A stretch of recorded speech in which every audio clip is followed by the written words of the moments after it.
My mother used to buy bathing suits with blowholes in them. It was just... But my parents... I don't want to go into my childhood here because it's wrong. My parents hated me, okay? We're all going to hear the story, all right? My parents hated me too. My parents... All I ever heard growing up is, why can't you be like your cousin Sheila? Why can't you be like your cousin Sheila? Sheila had died at birth. They just...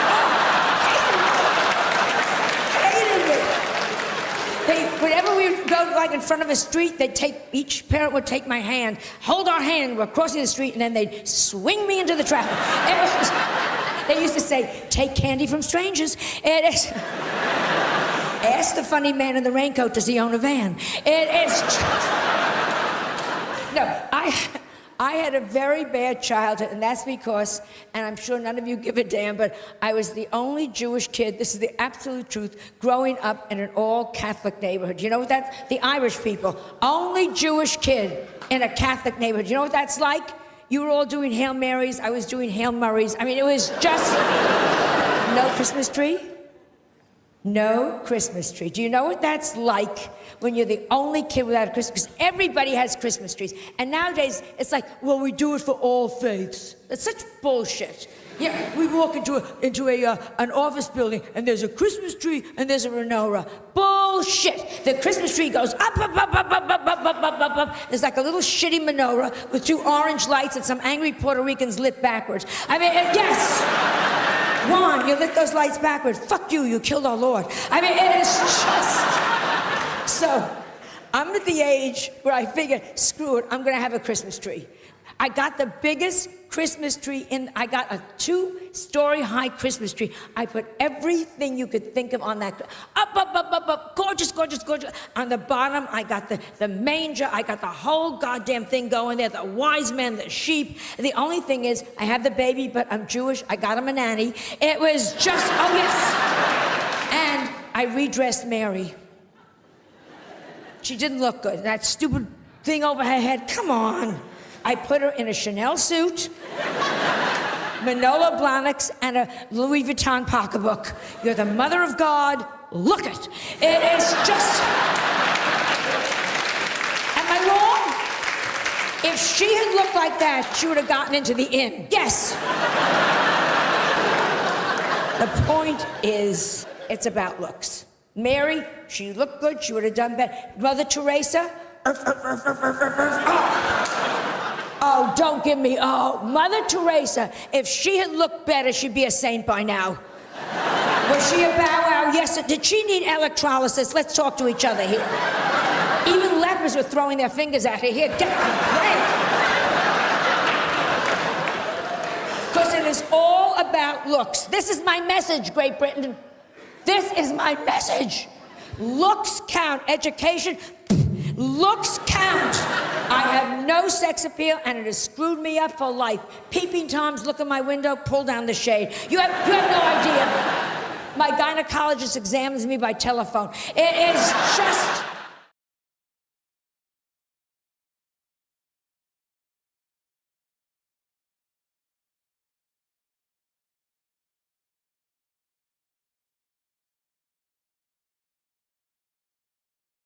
I've got the memory of an elephant. I remember one time I went to the zoo and saw an elephant.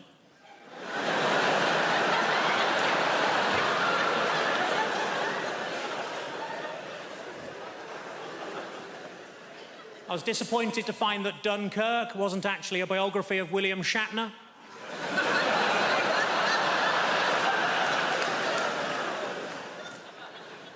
I accidentally kicked my dog early and it bit me on the bollocks. My mate said it's karma. I said, no, if anything, it's even more angry.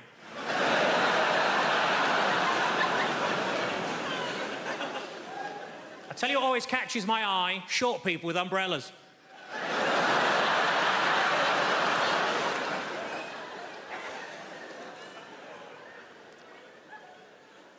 I put on a lot of weight, so I rang up Weight Watchers. I said, it's an emergency, can you send somebody round? And they said, yes, we can, we got loads of them.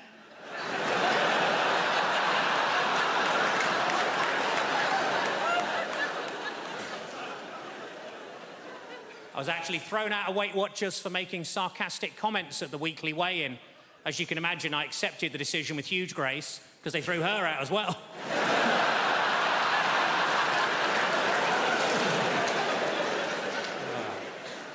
I was watching TV, the announcer said there's a documentary about the clitoris on the red button, but I couldn't find it.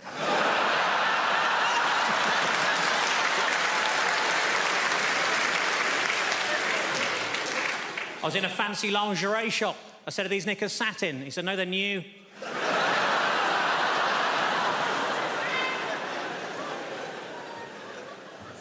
I didn't know what to get my little niece for Christmas, so I asked my sister what she's into. Apparently, at the moment, she's mad about frozen stuff, so I got her some oven chips and peas. It's been a tough week. I got myself a memory foam mattress, and now it's trying to blackmail me.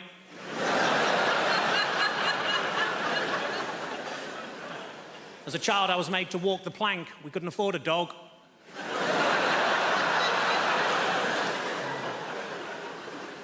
I went on a positive thinking course. It was shit. You would be. And it was half empty. The area in a Nando's between the front and back door is called the peri-perineum.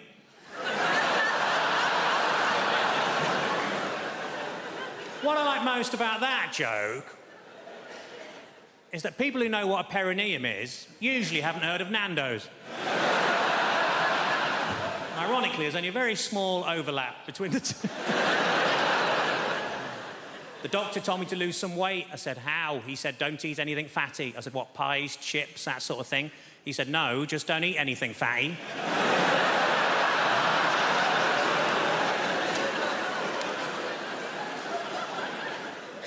Old lady names are very much back in fashion at the minute, like Lily or Elsie or Rose, and we wanted something like that for our daughter, but we couldn't decide, so in the end we just called her Nan. So we shall grow into it. As much as you want to save animals, I'm pretty sure you're not going to do it by buying cosmetics. Pretty sure you can't walk into the body shop and buy some burdock root peppermint oil foot scrub, and some little badger somewhere in Scotland is going to go, wow, I feel a whole lot better about my life right now. Somebody's buying that burdock root peppermint oil foot scrub. I don't see the point in testing cosmetics on rabbits anyway, because they're already cute. Slather some lip gloss and eyeliner all over them. Now they're all gussied up like some $3 whore. There's no dignity in that for a rabbit whatsoever. You want to test out cosmetics? Test them out on big game, because they stink. Get up under a hippopotamus there and get some roll-on deodorant under his armpit. See how fresh and self-assured he stays all day, huh? Little lip gloss on a beaver.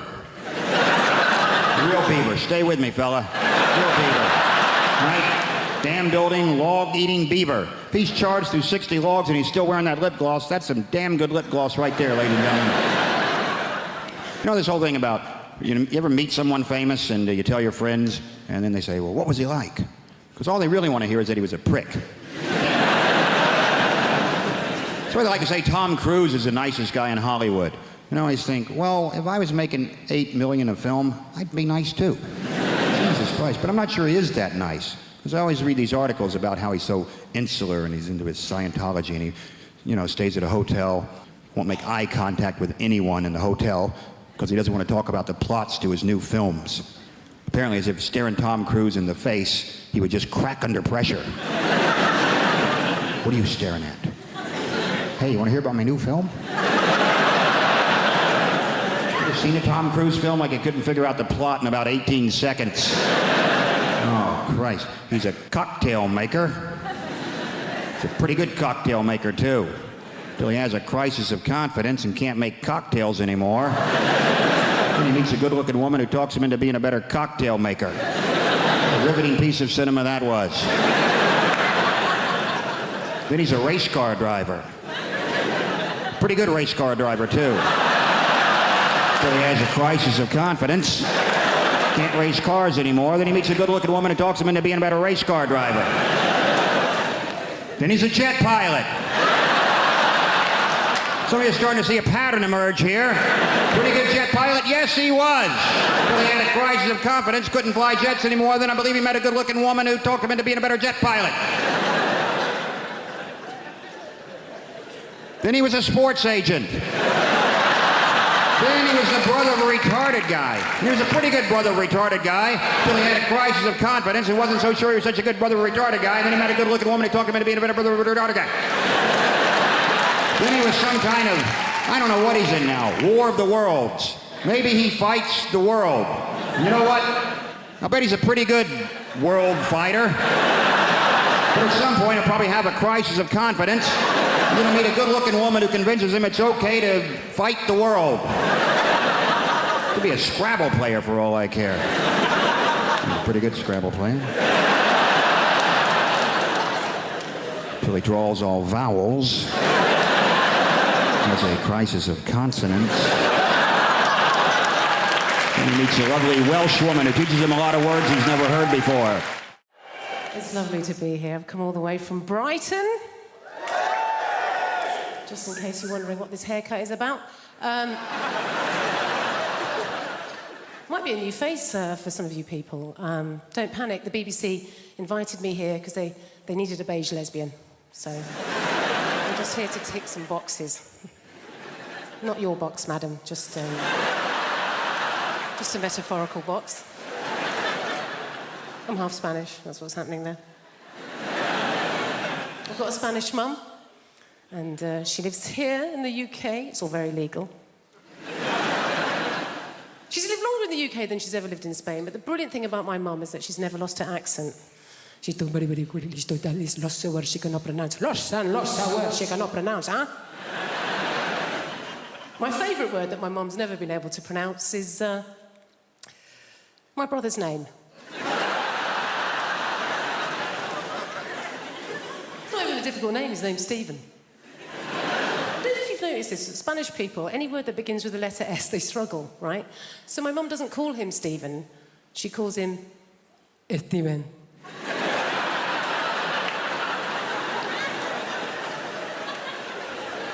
What's his name, Mum? Steven. Is it? Isn't it just Stephen? Jennifer, I know his name is my son. It is Steven! You don't want to mess with my mum. She's not like British people here in this country. We can be quite passive-aggressive, can't we? She's just very aggressive woman. I don't know how my mum's never really coped in this country, and I think it's because, like a lot of Mediterranean people, she's quite loud, yeah? She's got one volume, it's like this. Hello! How are you? Whereas in this country, particularly if we're middle class, we tend to be low talkers, don't we? We don't like to raise our voices, do we?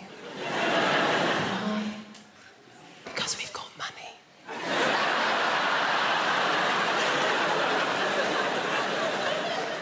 And we just assume that if you are raising your voice, well, you're probably poor. Or worse, foreign.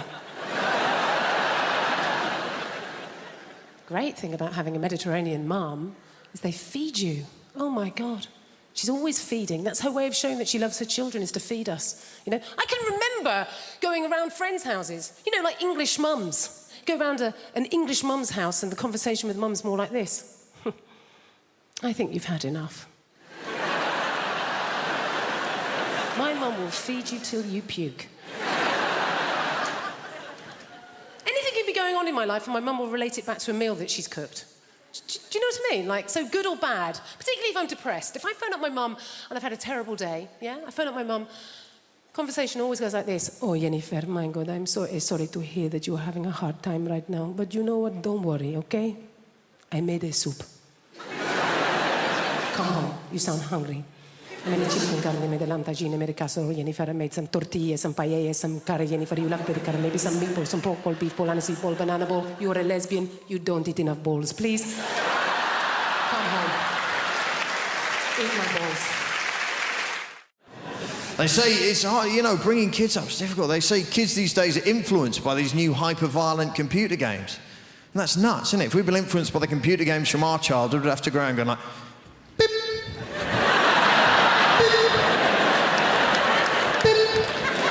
Rubbish, wouldn't it? No one would play with that kid with beep, beep. Can I be in your gang? No, you're a bit weird, mate, to be honest.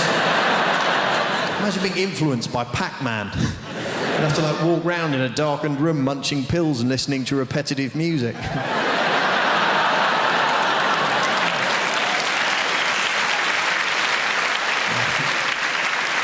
The younger people laughing and clapping, the older ones going, who is this Pac-Man you speak of? It's not one of the rough boys from the estate, is he? There were some rough kids where I live, and they're not being rough, they're just being confusing.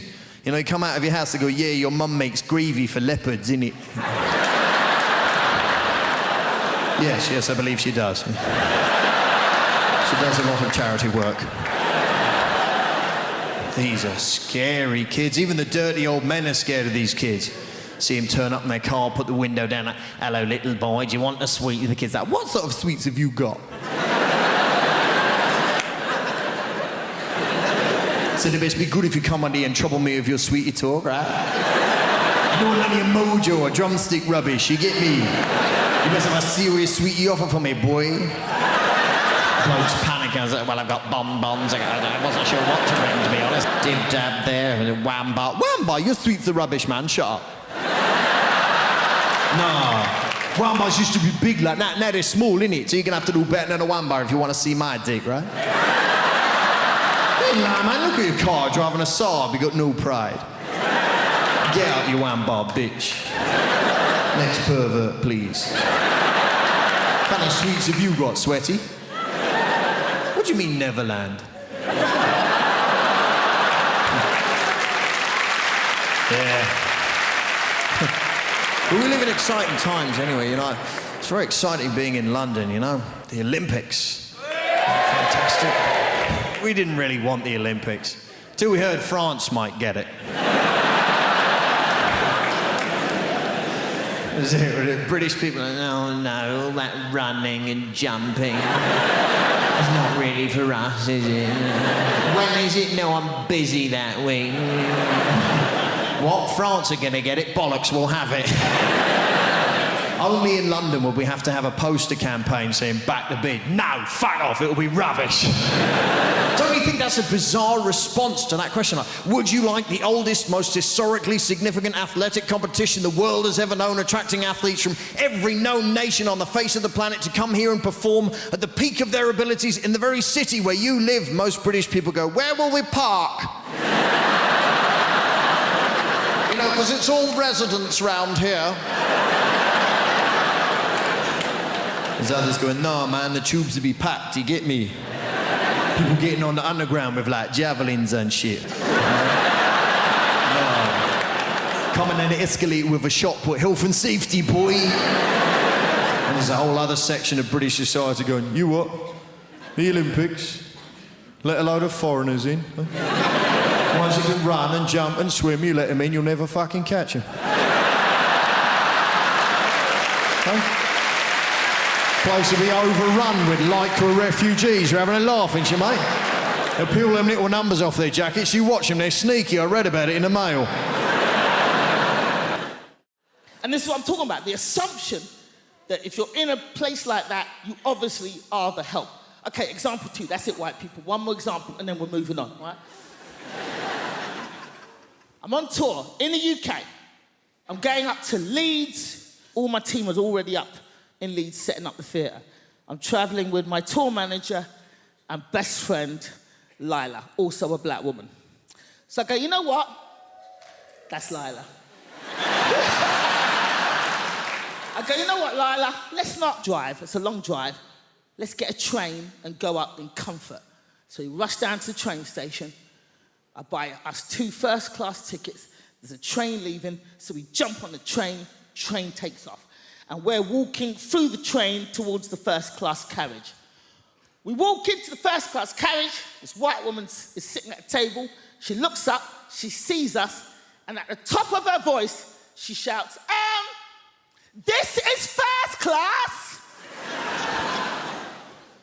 Now Lila goes, what the fuck did you say? And I hold Lila, no, Lila, no. I just grab her by her collar, no, Lila, no.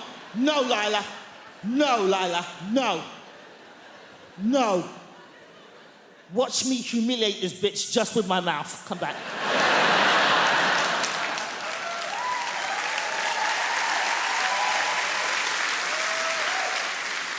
So at the top of my voice, I say, "Thank you, lady." But what was it about us that made you assume that we didn't belong in the first-class carriage? She starts to fumble. Everybody on the train just kind of leans out from behind their seats.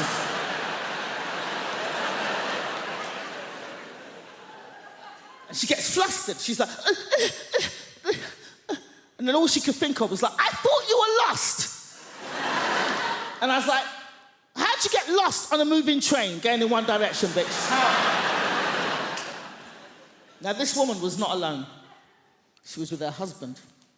Her husband was sitting opposite her at the table, same table.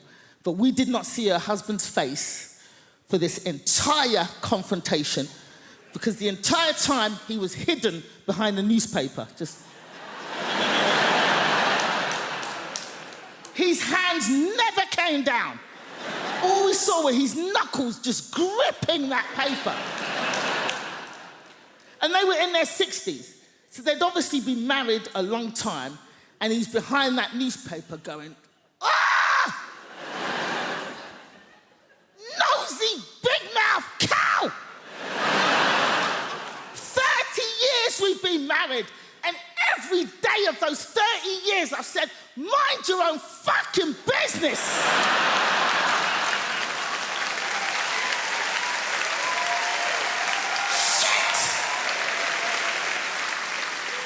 And now we're both gonna get beaten up by these two black boys.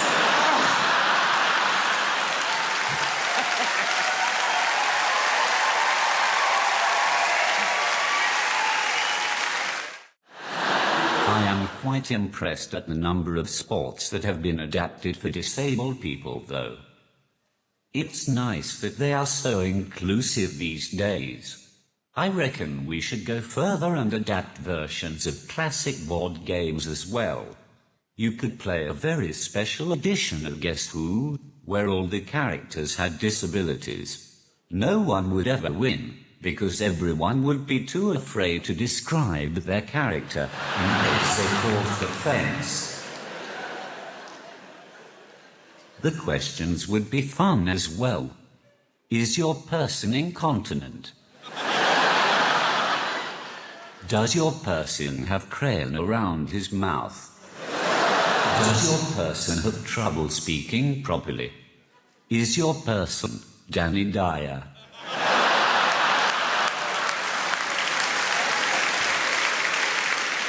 You could also have a disabled version of Monopoly, where every space is just free parking. Speaking from the personal experience of a bloke with a disability, I think that the dating game is much harder for people like myself. I've tried speed dating. That didn't work. By the time I'd typed out a sentence, it's time to move on to the next person. And I'm not looking for sympathy either. I'm just using emotional blackmail to try to get someone to sleep with me. I'll be in the bar afterwards, if any of you are interested. Yes, even you, sir.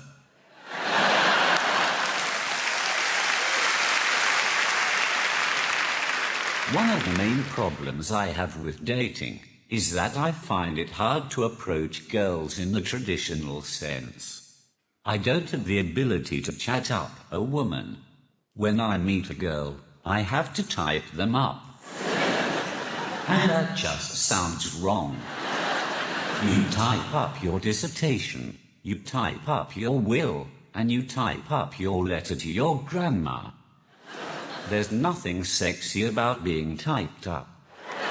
Even if there was, when you're typing excitedly to a woman and accidentally spell something wrong, autocorrect is a ducking nightmare. For example, I once asked a girl if she had a pen I could borrow, so I could write down her number. I didn't expect it to say, "Can I borrow your penis?" So you can imagine my surprise when she pulled it out right in front of me. It's at this point in my set when I like to remind people that I'm not related to Stephen Hawking in any way. In fact, the closest I have ever come to being Hawking is when I went to see The Theory of Everything at the cinema. It's the movie about Stephen Hawking and his life. I didn't go to watch it though.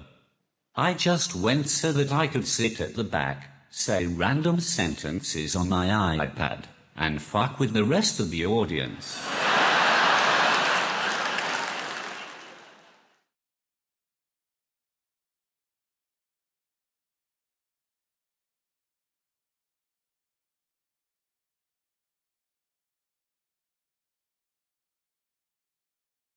Little request, if you know anybody who works for WhatsApp, just tell them to let us delete the message entirely, like it was never sent. Don't delete the message, but still write, Neil has deleted the message.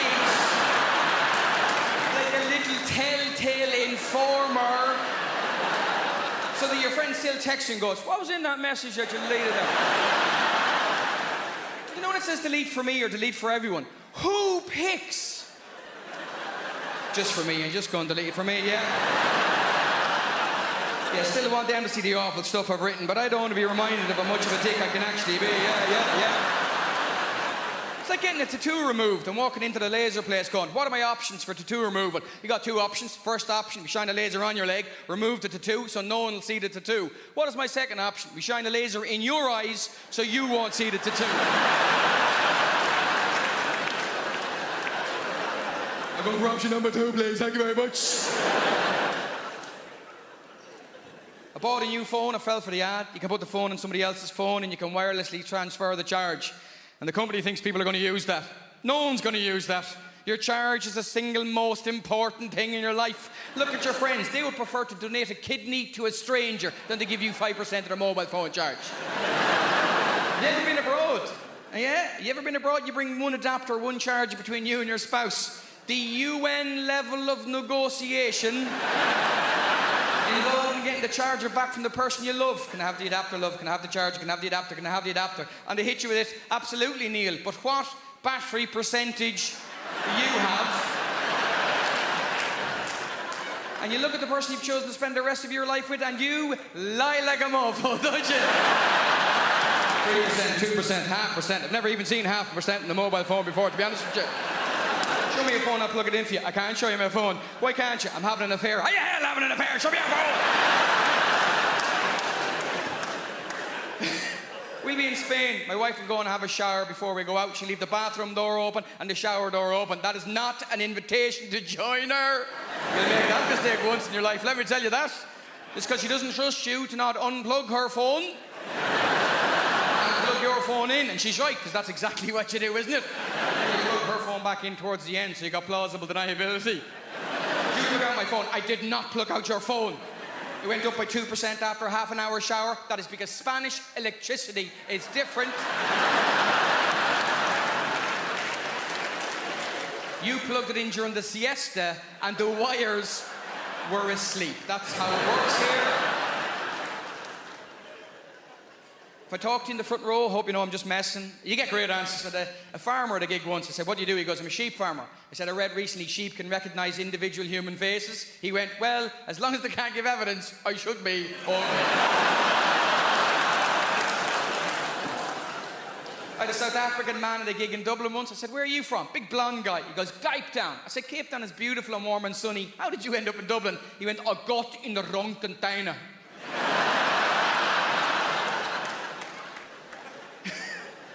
The Irish guy, lovely fella, big guy, you know. Apparently we're going to be the most overweight country in Europe in a few years. And they tell us this like it's bad news. Oh, it's a catastrophe, it's a disaster. It's good news, ladies and gentlemen. Only 180 years after the worst famine in Western Europe. I call that a comeback, ladies and gentlemen. No one else has bounced back like we have. Those people in Pompeii just died. If they were Irish, they'd be selling lava lamps by now.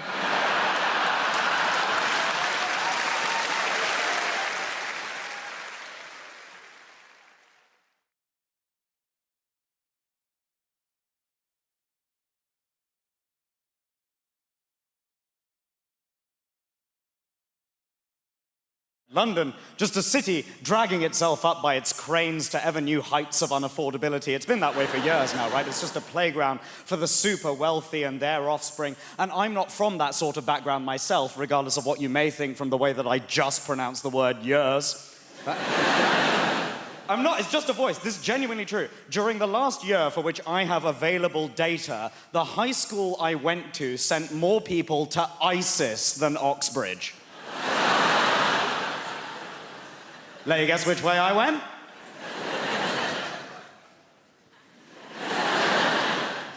Pleasure to be here. Allahu Akbar. Lock the doors.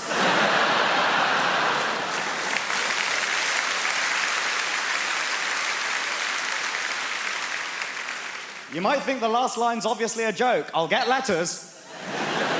Genuinely, I get strangers anonymously contacting me online insisting that I want to impose Sharia law on the West, which, as the atheist son of Hindu parents, makes me feel ever so naughty. Sharia, moi. And now, look at me. Regular guy on the BBC at Christmas time. Yeah. Although, admittedly, owing to the BBC's diversity regulations, because I'm on the bill, you now have to refer to it as Krishna time. I know, right? O.M. Ganesh. Lots of differences between the generations. My favorite Christmas film is Die Hard. My dad's still waiting for the Hindu remake. Die Hard, get reincarnated, die even harder. It's been an interesting time this year. Lots of changes in my area at the moment, right? My part of London is undergoing a lot of rapid gentrification, they call it, right? I don't know if I can be a gentrifier because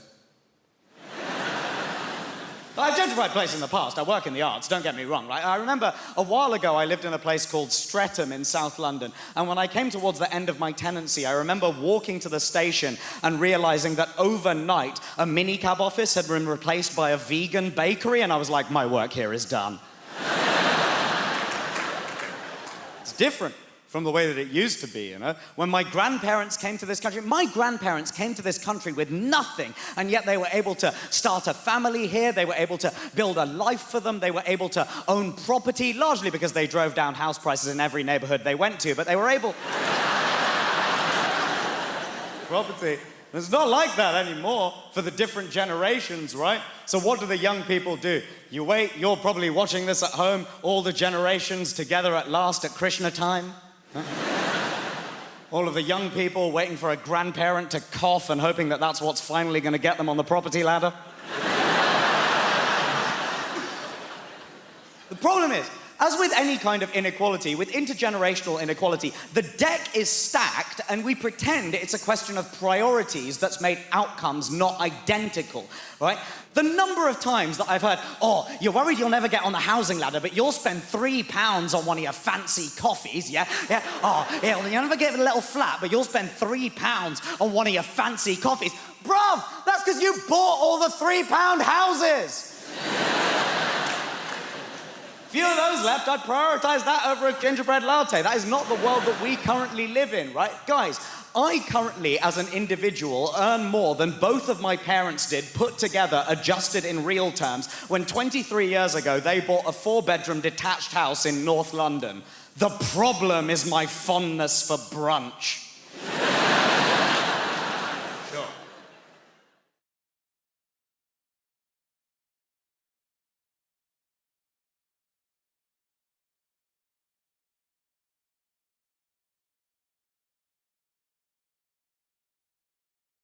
I just celebrated 9 years of marriage just the other day. You know what I'm saying? Yes.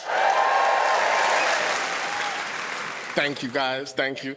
9 years married to the same person. Jesus Christ, man. Listen, man, I'm just glad I'm no longer dating. I'm glad. Because dating right now is the ghetto. I'm not going to lie to you. It's not easy to date. And you know what? The thing about dating is, every time I see someone out, I'm like, how are you affording this? You know what I'm saying? It's a cost of living crisis. When I see people out eating food, I'm just like, I don't know how you're doing this. Even I'm on TV, and I still take my wife to the local chip shop. You know what I'm saying? Like, I'm like, you're not getting this Taskmaster money. No. Nah, man. The dating. Back in the day, I used to get rejected a lot because I'm short. You know what I'm saying? Short guys, yeah, we don't get no love, man. Short guys. I'll be on the phone talking to girls, and I'll be like, you know, yeah, biz, I want to take you out. She'll be like, oh my God, how tall are you? I'll be like, yeah, I'm 5 foot. Hello? Hello? I am happy. I am married, and I've got 2 wonderful children. Me and my wife got 2 beautiful children, 8 and 1, right? Now, the 8-year-old, that's a boy, right? And my boy is crazy. Make some noise if you got sons in the building, make some noise. So you know what I'm talking about. Boys are crazy, right? It's not just me. Have you ever just looked at your boy and been like, what the hell are you doing? Every day, right? My son is obsessed with superheroes. He loves superheroes, right?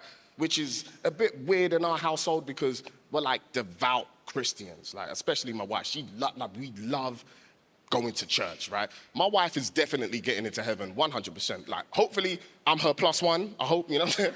I'm gonna be like, no, I'm with her. No? Okay, cool. You know what I'm saying? The reason why I bring that up is because last year, Halloween, my son, he wanted to go trick-or-treating, right? Which is a bit weird in our household. Again, we're Christians. And he was just like, Mom, I want to dress up as a superhero. And my wife was just like, there is no superhero in this house other than Jesus Christ. So she dressed him for Halloween as Jesus Christ. This guy went out trick-or-treating, giving out bread and wine. You know what I'm saying? Like, he's like, God bless you. Yeah, God bless you too. Oh, God bless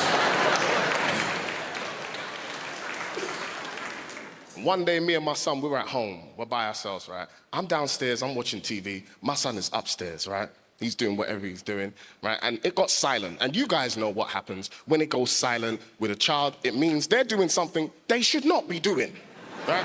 And then out of nowhere, I hear a loud thud, just boom. I'm like, oh God, what's that? And then my son's just like, Daddy!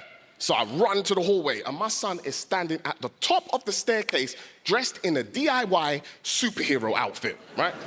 And he's just standing there, he's like, look, Dad, I'm a superhero. And I was like, uh-oh. I was like, son, you might want to take that off before your mom comes home, all right? And he's just like, no, Dad, look, I can fly. And as soon as he said that, I'm not gonna lie, it got slow motion in my house. I was like, no. And my son was like, a part of me was just like, let me let him fly so he can break his legs, you know what I'm saying, and calm down.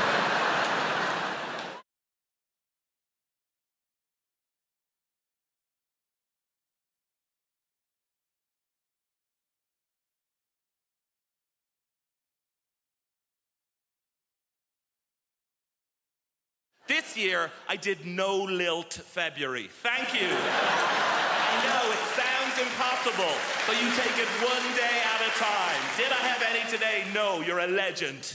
It gets hard around the middle of the month, you get the cravings. It's called lilt guilt. You're like, oh, I bloody love the lilt. It's the night where you go to the shop at midnight, you kick the doors in, where's the lilt? And they're like, we don't stock it anymore. Like, ah! So you try and make your own hooch lilt, you know, you get a pineapple and a grapefruit, and you add in batteries and a horse's head, and you're like, it's good, but it's not totally tropical. Did that joke in America recently. Turns out they don't have lilt there. So, this is it. This is all I do. Imagine if this was your actual, I go like blah, blah, blah, and you go, ah, ha, ha, ha, money. I can't believe I get away with it. You do actual proper London jobs, you know, like blacksmith, you know? Farrier, brunch DJ, the big three. I tell you, I do not trust people who work in offices. I know, right? What are they doing?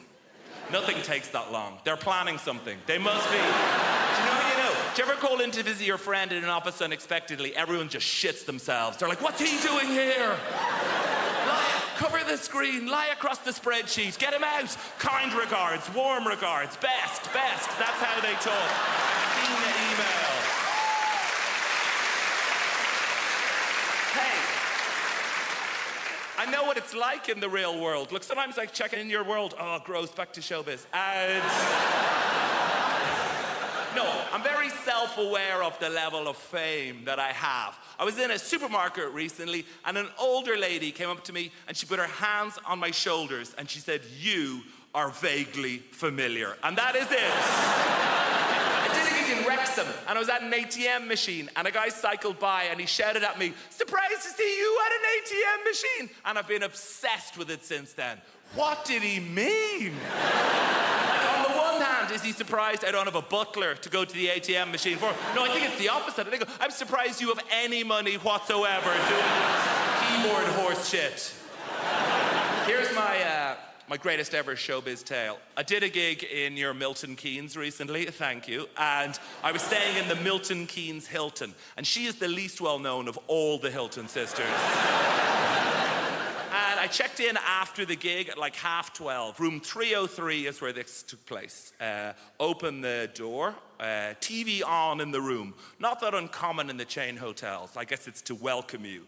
But get this, on the TV is me playing the shitty keyboard on some show.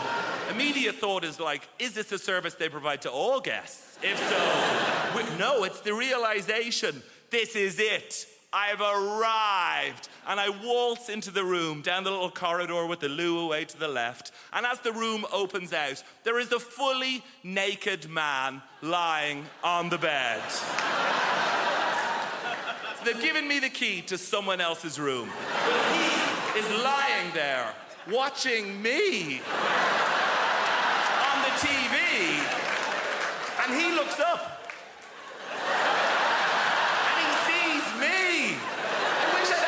To think of something smart. What I say is like, "Oh, shit, sorry about it." I could have said anything and I'd be a legend. I could have been like, "Oh, you enjoying this? Ah, no boner," and just walked out of it.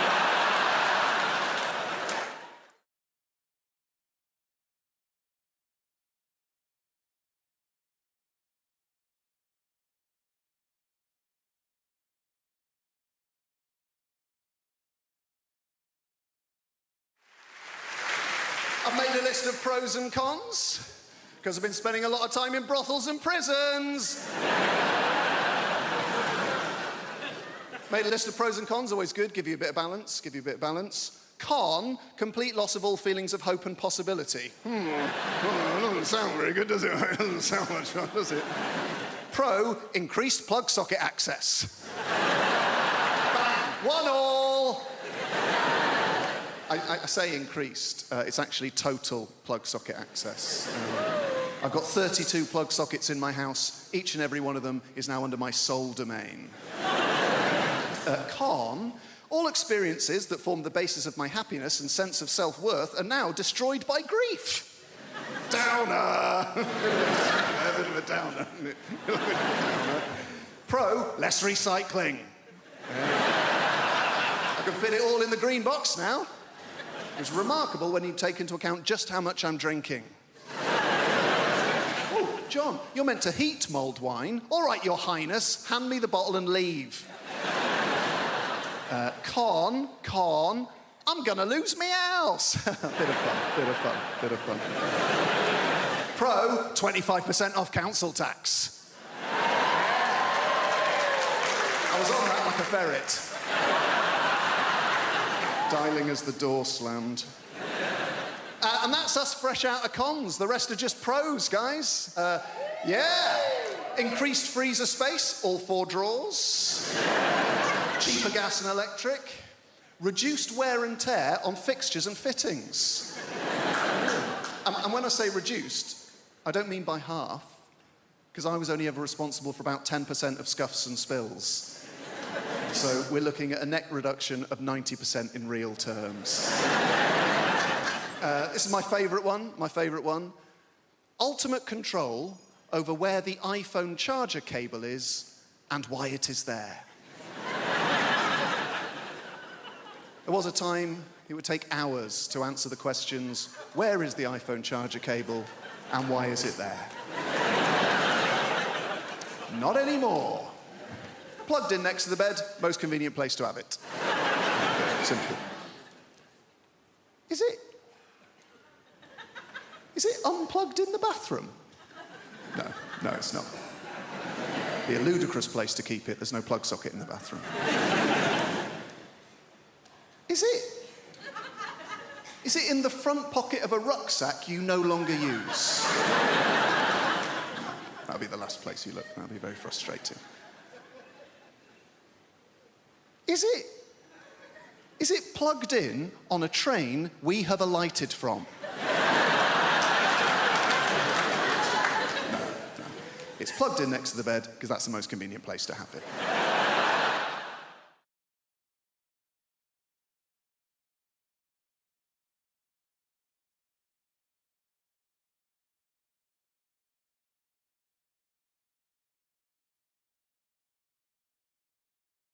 I sort of feel like if you've got enough money, you can sort of just pay somebody to diagnose away your shit personality.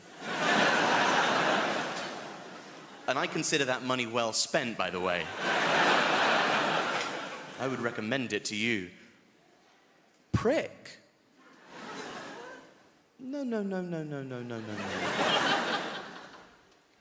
I actually have bipolar disorder. That's why I've ruined your birthday. Poor me, actually.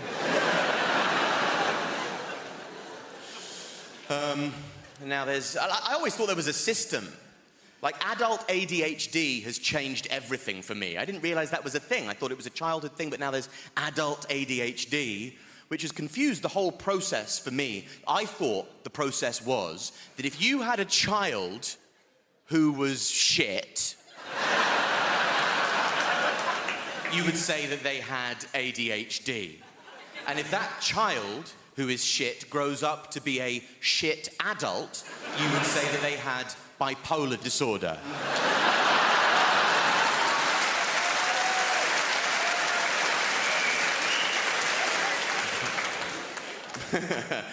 Footnote, I've been diagnosed with both, so don't write in, camera people.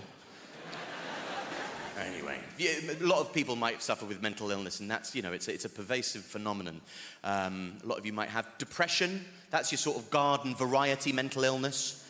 That's your standard fare. And if you do have depression, my advice to you and the community at large would just be to keep it in there. Bottle it up. Whatever you do, don't tell me about it, because I don't care. I don't care if you're depressed. I'm bored of it. I just don't want to hear about it. And I just can't be. And also, it's just not a good thing. If you have depression, don't tell me, because as somebody who suffers with depression, you should know how pervasive depression is, that many people suffer with depression. So if you tell me that you have depression, that might make me depressed. And that doesn't really feel like a problem halved, does it?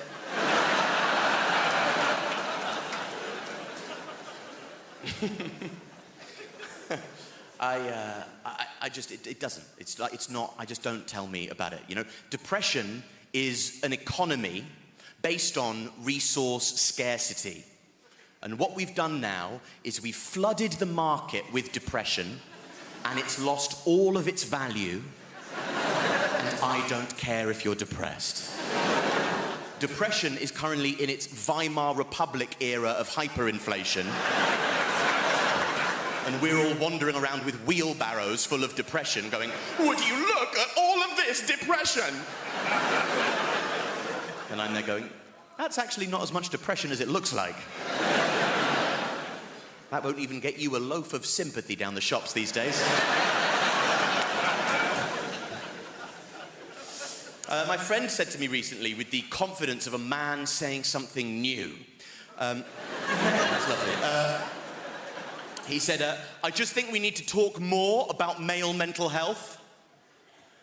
Oh my God, how could there possibly be time to talk about it any more than we already do? We are talking, I know that we all have different perspectives, different cultural backgrounds. I can see you, or feel you rather, like moving away from me.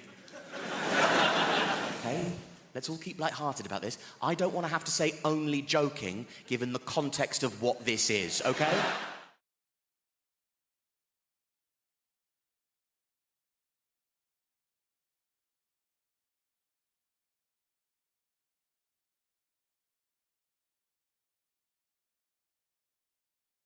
Don't you think it's crazy that...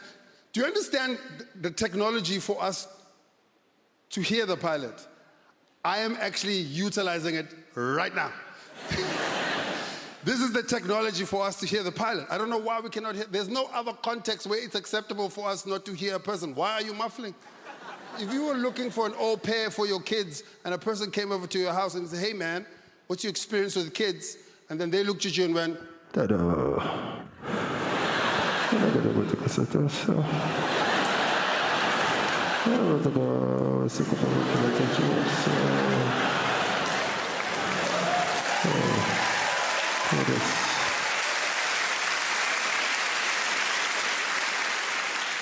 Like, you need to get out of my house, son. Weird things happen in airplanes. Weird things, like crazy things, bizarre things. Like, how bizarre would it be right now if someone walked in here and started selling us watches and perfume? Would that be the most bizarre thing? But it happens all the time in airplanes. No one's ever gone, huh, this is crazy. This is that English polite thing. Oh, I've already got one, yeah. I'm not looking at the moment, yeah. Not every airline should be selling watches, though. Like Ryanair, no business selling watches. You need the watch, Ryanair. Your flight's 7 hours late. And also, why am I buying a 400-pound watch on an 11-pound flight? This makes no sense. Yeah, being in London is cool. I like being in London. One of my favorite things to be in London, there's so much to do. I try to buy a ticket online to watch Wimbledon. Yeah, man. The Wimbledon final, I was like, I'm excited. Went online, it was 3,000 pounds. I was like, what? 3,000 pounds. Okay, I'm not saying I wouldn't pay 3,000 pounds, right? I'm not saying I won't pay 3,000 pounds for a Champions League finals ticket. But I'm not paying 3,000 pounds for a sport where someone is going to tell me, quiet, please. Are you out of your mind? For 3,000 pounds, there will be no quiet, please. For 3,000 pounds, I'm rubbing my nipples center court. Are you out of your mind? My brother, 3,000. Oh, it's a lot of money. 3,000. My brother, 3,000 pounds. For 3,000 pounds, I should be able to whisper some advice in Roger Federer's ear. 3,000. I should be able to walk into the court. Sorry, Roger. Come on, forearm. Let's work on that. Come on. My brother, around 3,000. For 3,000, I should be able to punch a ball boy in the face. For 3,000. Could be walking across, picking up a ball up. Uppercut him in the nose. He'll be so confused. What was that for? I'm like, no, it's part of the package. If you look carefully, I can kick you in the balls.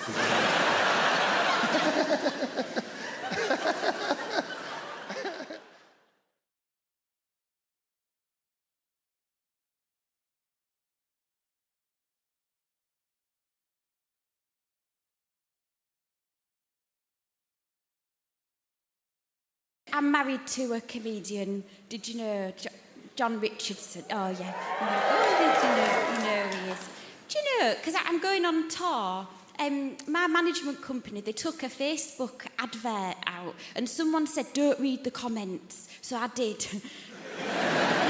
There was just one that bothered me. And this guy had put, without trying to be too crude, how many has she had to get the career she's got? I mean, the answer's one, but...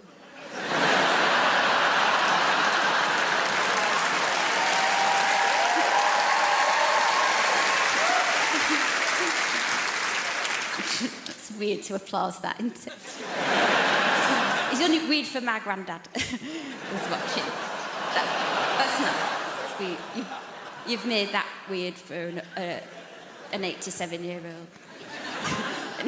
Anyway, but the thing, because I don't know if you've noticed, but I've started to do a bit of telly now, and I'm in this weird stage where I'm getting recognised, but I'm not used to it yet. And I walked in a pub last night, and there was a woman staring at me, and I thought, what are you fucking looking at? And then I realised, oh, it's me. I did, you know Michael McIntyre's The Wheel? Have you seen it? The game show? I lost someone £98,000.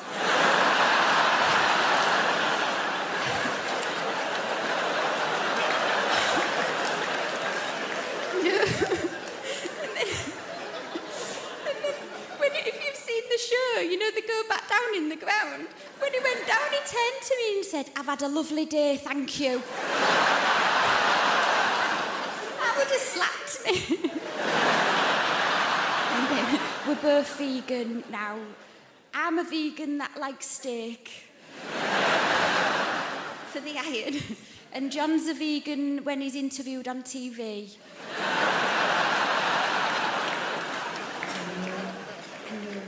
It's a weird life for him, though, you know. I've seen it through his eyes.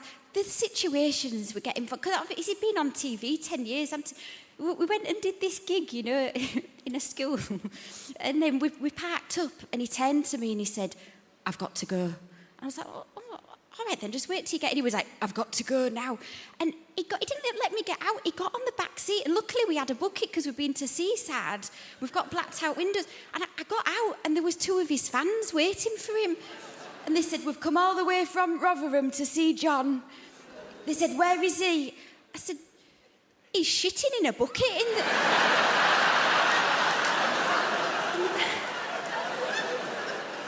back of the car.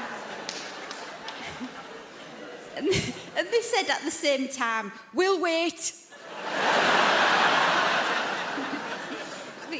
But we're both vegan. And then when we go out for a nice meal, I'll order the steak for the iron. And he'll order butternut squash. And then he'll be looking at my steak and he's not listening to what I'm saying. And so what I do right at the end, I go, oh, I can't eat that last bit. Oh, what a waste, like that. And then we just swap the plates round and it's all in silence. And he eats this bit of steak and the look on his face after he's eaten it is like, you know those Facebook adverts that go viral of the deaf baby when it gets a hearing aid?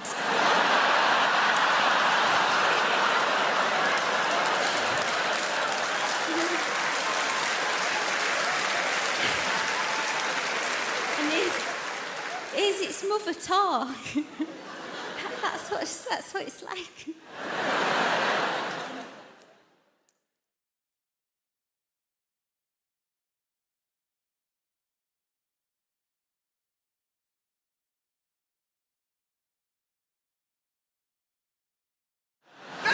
I've met some crazy people and with some crazy ideologies. One of the craziest people I met, and the funniest, were these guys called the Black Israelites. If you don't know the Black Israelites, right, it's a group of black dudes in New York, right, and they think the black man's the original Jew, right?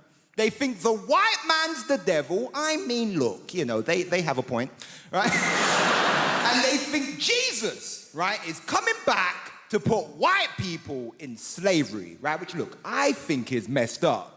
Because I think white people would make terrible slaves. Do you know what I'm saying? You know, you whip them once, they run to the manager. You know, you try and give them bread and water. Is it gluten-free? No.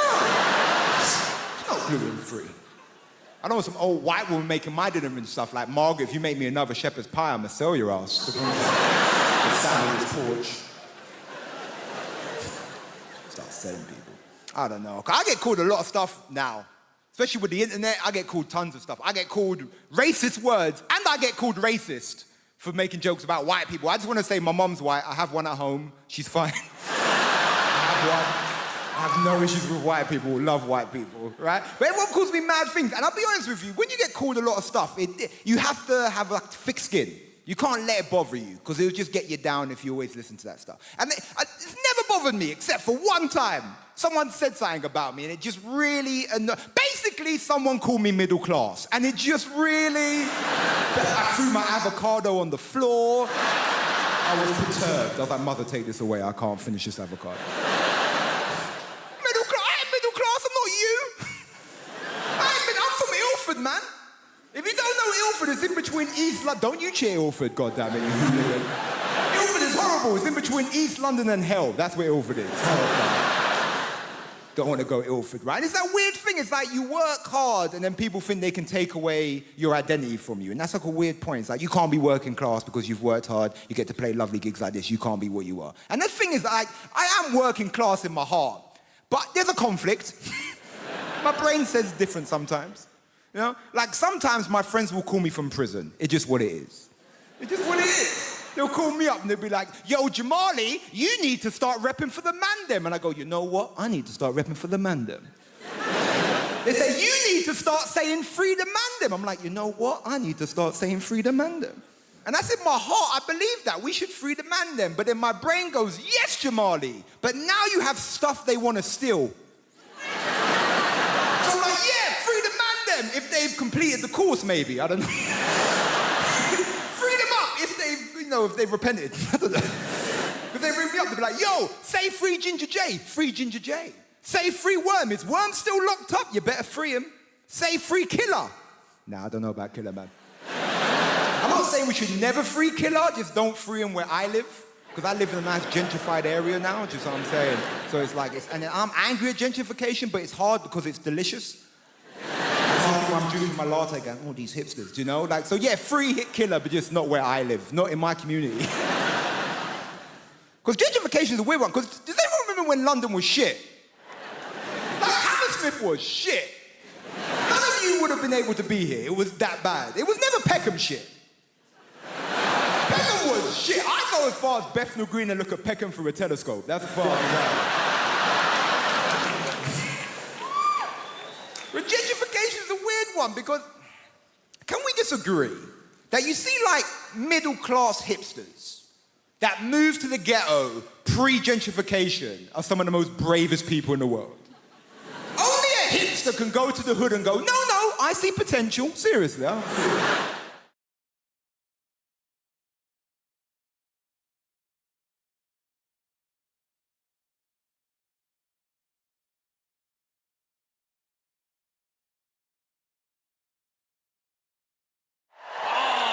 We have a great show for you tonight. We have a fantastic show. Very funny comedians. I know funny. Very funny. People always ask me who I think is funny. That's the number 2 question I get asked as a comedian. The number 1 question I get asked as a comedian is, have you ever died? As soon as you tell someone you're a comedian, first thing they want to know, oh, you ever died? Oh, what's it like when no one laughs? Oh, tell us about the worst gig you've ever had in your life. Please, relive for me, in minute detail, the worst moment of your professional career. Have you ever really died? It's like saying to a doctor, tell us about the last patient you lost. What happened? With the family crying. I bet they were they? Yeah.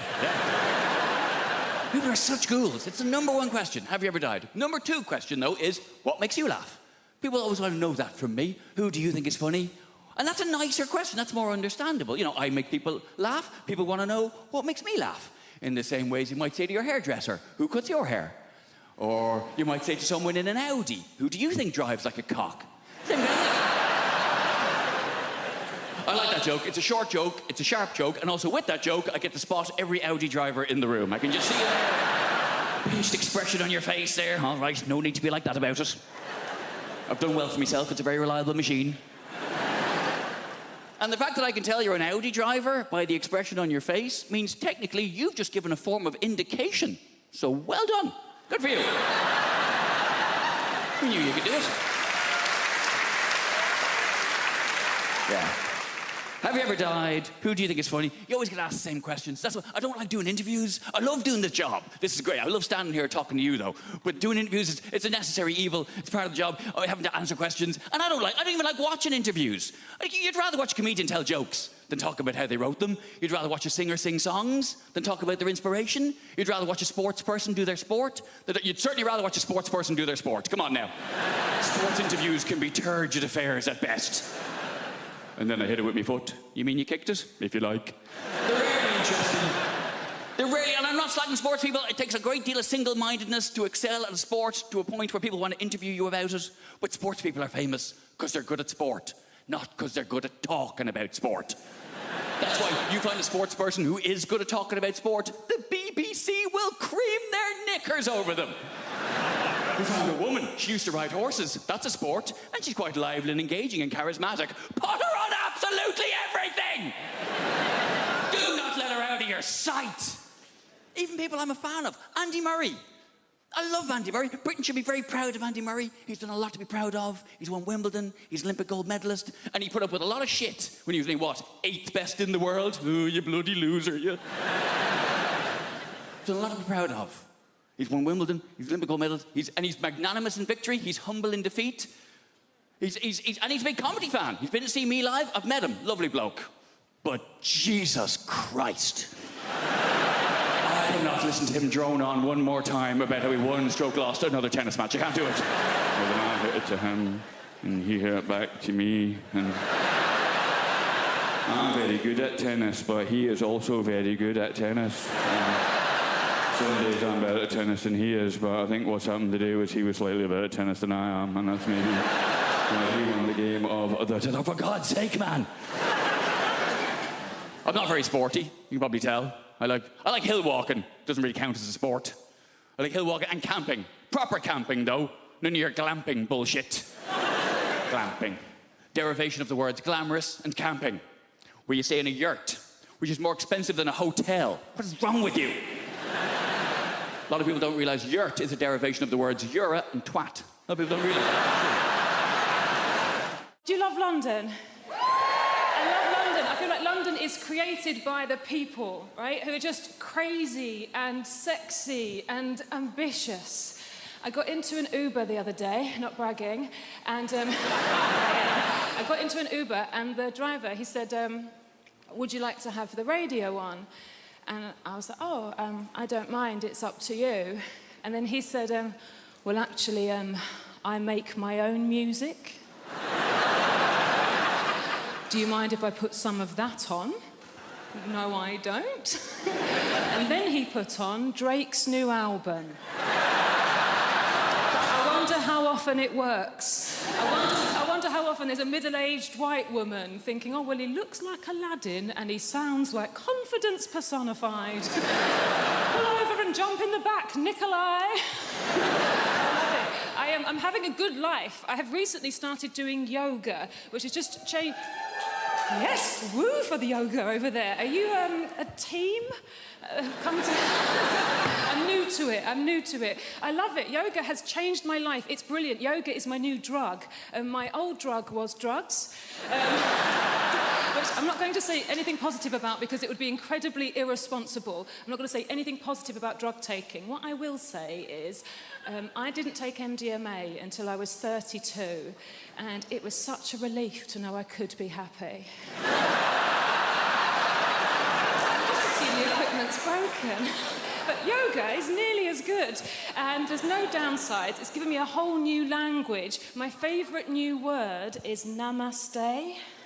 Yeah, it's a very old word, it's very sacred, and it means the yoga has finished now. And then you're allowed to leave. I think that the key to being happy as you get older is self-acceptance. Like, I have to accept things about myself now. Like, I'm 36, I thought I would have children by now, and I don't. In an ideal world, what I wanted to self-fertilise. I wanted to have children that were exactly my genetics so that I could show them to my parents and go, see, it was my childhood, they're fine. Science can't do that yet. And then I had a crazy day last month where I just thought, I'm just going to buy some sperm. I'm just going to buy some sperm off the internet. I've got a good job. I'm just going to buy some sperm. Guys, sperm is so much more expensive than I thought it was going to be. It is tens of thousands of pounds. We are all wasting a valuable resource. 17-year-old me would have been a millionaire if I'd learned how to catch it and chuck it in the freezer. So expensive. It's a shock. I do think self-acceptance is the key. Like, there's things about myself I don't like, but I just have to accept now that they're not going to change. This is who I am. Like, so for instance, I don't like art. I think art is rubbish. I think lots of people think art is rubbish, but we're too worried of looking stupid, so we go along with it. I think that the worst art form is theatre. Right, okay, I can sense how unpopular this opinion is. Hear me out. I think theatre is diabolical. Look, I do, look, and also, I'm aware, if you are a performer of some kind, if you're an actor, look, please don't be offended. I don't mean being in the play. Obviously, if you're the person in the play that gets to put a wig on and walk up and down and move your arms and project your voice, saying things like, I think you'll find you're contradicting yourself, Alan. Fun. Having to watch it. Dear Christ. I can't concentrate. I can't lose myself in the story. I know that it's not real because I'm surrounded by people eating crisps. And they don't let you look at your phone. So all you're thinking is, well, how long has it been? I've realised that the musician I want to be is the drummer from Coldplay. I want to be the drummer from Coldplay so badly because that dude is rich as shit and no one knows who the fuck he is.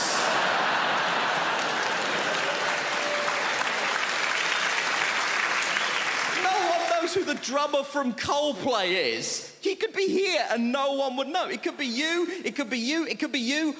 I'm not sure it's an Indian woman, but it could be. We don't know. I'm obsessed with the idea that this guy has the best life in the world. And I was telling my friend about this, and she tried to tell me something that she was trying to portray as a bad thing. Apparently, he loves Game of Thrones, so he said to HBO, can I be in Game of Thrones? And they were like, yeah, man, you're the drummer from Coldplay. You can do literally anything you want. We'll restart The Sopranos if that's something that will make you happy, right? Now, he is in Game of Thrones. Confession time, I don't watch Game of Thrones, but even I know the Red Wedding is an important episode of Game of Thrones, right? He is in the Red Wedding. Guess what he is doing in the Red Wedding? He is the drummer in the wedding band. That is the extent to which this guy's anonymity is a borderline superpower. He is in the most famous episode of one of the most popular television shows in the world, doing the thing he is famous for, and no one noticed.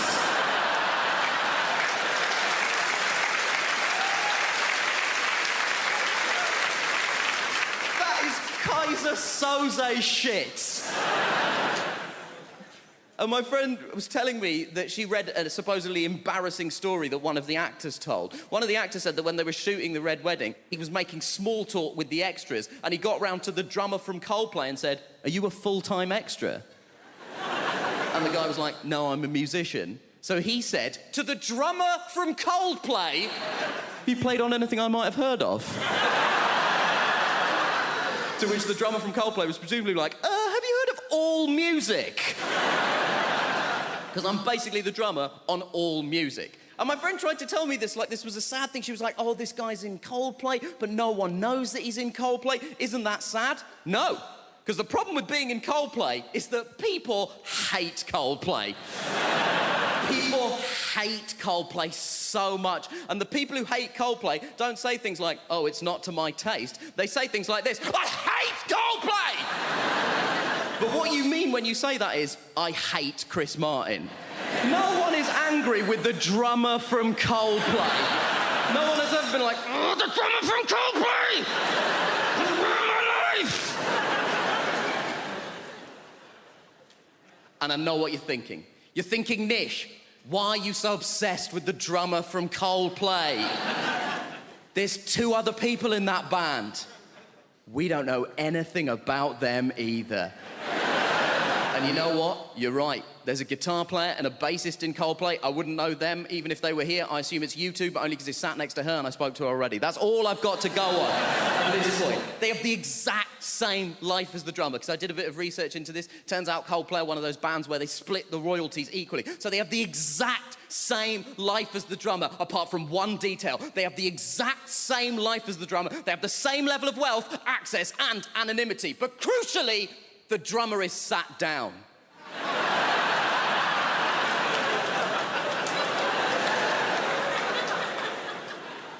And that is the dream.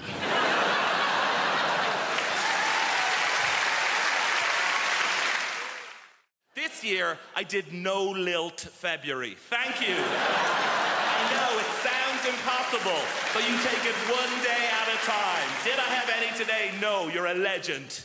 It gets hard around the middle of the month, you get the cravings. It's called lilt guilt. You're like, oh, I bloody love the lilt.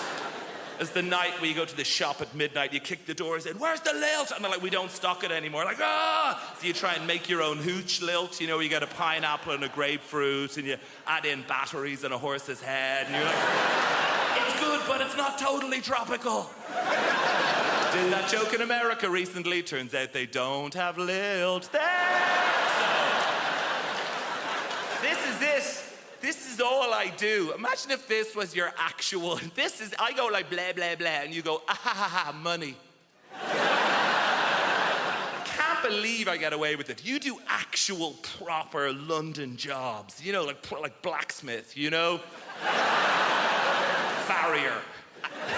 Brunch DJ. The big three. I tell you, I do not trust. People who work in offices, I know, right? What are they doing? Nothing takes that long. They're planning something. They must be. Do you know? Do you ever call in to visit your friend in an office unexpectedly? Everyone just shits themselves. They're like, what's he doing here? Cover the screen, lie across the spreadsheet, get him out. Kind regards, warm regards, best. That's how they talk. Seen the email. Hey. I know what it's like in the real world. Look, sometimes I check in your world. Oh, gross, back to showbiz. And... No, I'm very self-aware of the level of fame that I have. I was in a supermarket recently, and an older lady came up to me, and she put her hands on my shoulders, and she said, you are vaguely familiar. And that is it. I did a gig in Wrexham, and I was at an ATM machine, and a guy cycled by, and he shouted at me, surprised to see you at an ATM machine. And I've been obsessed with it since then. What did he mean? Like, on the one hand, is he surprised I don't have a butler to go to the ATM machine for? No, I think it's the opposite. I think I'm surprised you have any money whatsoever doing keyboard horse shit. Here's my greatest ever showbiz tale. I did a gig in your Milton Keynes recently, thank you, and I was staying in the Milton Keynes Hilton, and she is the least well-known of all the Hilton sisters. And I checked in after the gig at like 12:30. Room 303 is where this took place. Open the door, TV on in the room. Not that uncommon in the chain hotels. I guess it's to welcome you. But get this, on the TV is me playing the shitty keyboard on some show. Immediate thought is like, is this a service they provide to all guests? If so, no, it's the realization, this is it. I've arrived, and I waltz into the room, down the little corridor with the loo away to the left, and as the room opens out, there is a fully naked man lying on the bed.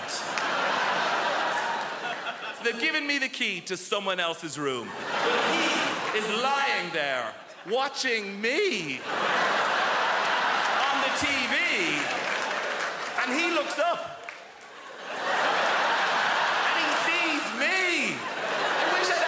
To think of something smart. What I say is like, oh shit, sorry about it. I could have said anything and I'd be a legend. I could have been like, oh, you enjoying this? Ah, no boner. And just walked out of it. The problem is the builders, my dad's mate, he's a proper geezer, proper South East London geezer. One of those builders that, you know that walk? Just walks like that. His legs like he's got a pool table between his legs. And he walks like that, and also he's got those really thin jogging bottoms. You know, those like grey jogging bottoms that builders wear? I don't know where they get them from. They're so thin, and it just grabs onto anything that's there. I feel like I'm getting stared out by his knob and balls as he comes in. And sometimes it's weirder than him being naked. I don't know why. It feels more intrusive. He's like, hello, son, what we got here? I don't know. Everything's... Walking around like that. I reckon I could draw his knob and bollocks from memory better than mine.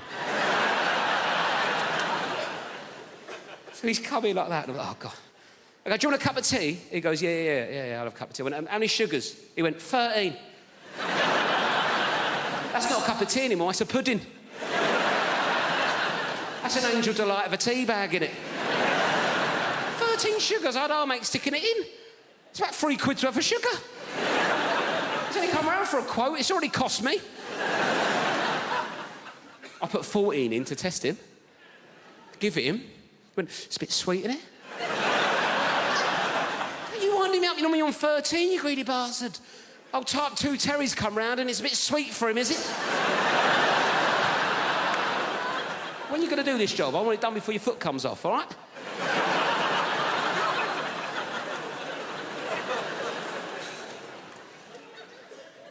Anyway, I had a Kit Kat in the fridge, right? I thought, right, let's get him back on side. I've got the Kit Kat, right? He's into sugar. I like introducing people to new things. See if he wants a Kit Kat.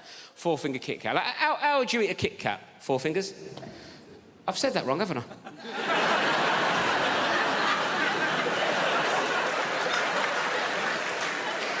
I thought you looked at me funny. Sorry, I said that like it was your name.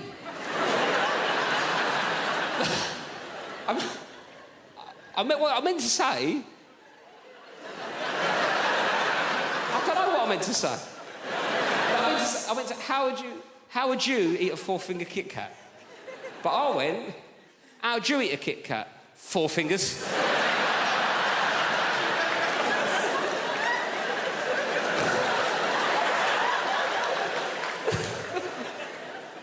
Oh, hello, 4 fingers, how's it going?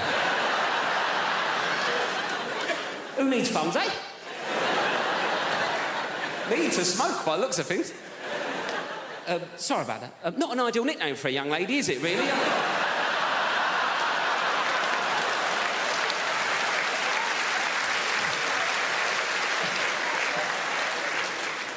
So what would you do? 1 finger at a time? Is that what you'd...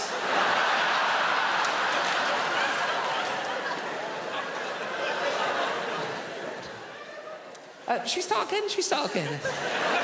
Sorry, what's your name? Anita. Nice to meet you, Anita. Sorry for calling you 4 fingers. Anyway, Anita, how'd you eat a Kit Kat? That's what I was going for. 1 at a time. 1 at a time, right. 1 at a time's a normal approach to a 4th. Got there. Yes. Anyway, 1 at a time's a normal approach to a 4-finger Kit Kat, isn't it, right? I gave this builder a 4-finger Kit Kat. He picked it up, put the whole thing in his mouth at once. Bit into it like he was eating a bun. Dirty ogre sugar bitch. What kind of animal is one popping a 4-finger Kit Kat? It's lovely to be here. I've come all the way from Brighton. Just in case you're wondering what this haircut is about. Might be a new face for some of you people. Don't panic, the BBC invited me here because they needed a beige lesbian. So I'm just here to tick some boxes. Not your box, madam, just a metaphorical box. I'm half Spanish, that's what's happening there. I've got a Spanish mum, and she lives here in the UK. It's all very legal. She's lived longer in the UK than she's ever lived in Spain, but the brilliant thing about my mum is that she's never lost her accent. She's done very, very quickly. She's done these lost words she cannot pronounce. Lost words she cannot pronounce, huh? My favourite word that my mum's never been able to pronounce is my brother's name. It's not even a difficult name, his name's Stephen. Notice this, Spanish people, any word that begins with the letter S, they struggle, right?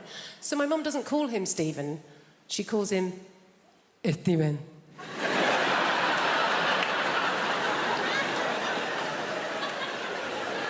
What's his name, Mum? Steven.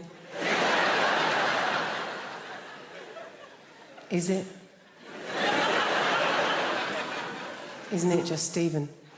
Even if I know his name is my son, it is Steven! You don't want to mess with my mum. She's not like British people here in this country. We can be quite passive-aggressive, can't we? She's just very aggressive woman. I don't know how my mum's never really coped in this country, and I think it's because, like a lot of Mediterranean people, she's quite loud, yeah? She's got one volume. It's like this. Hello!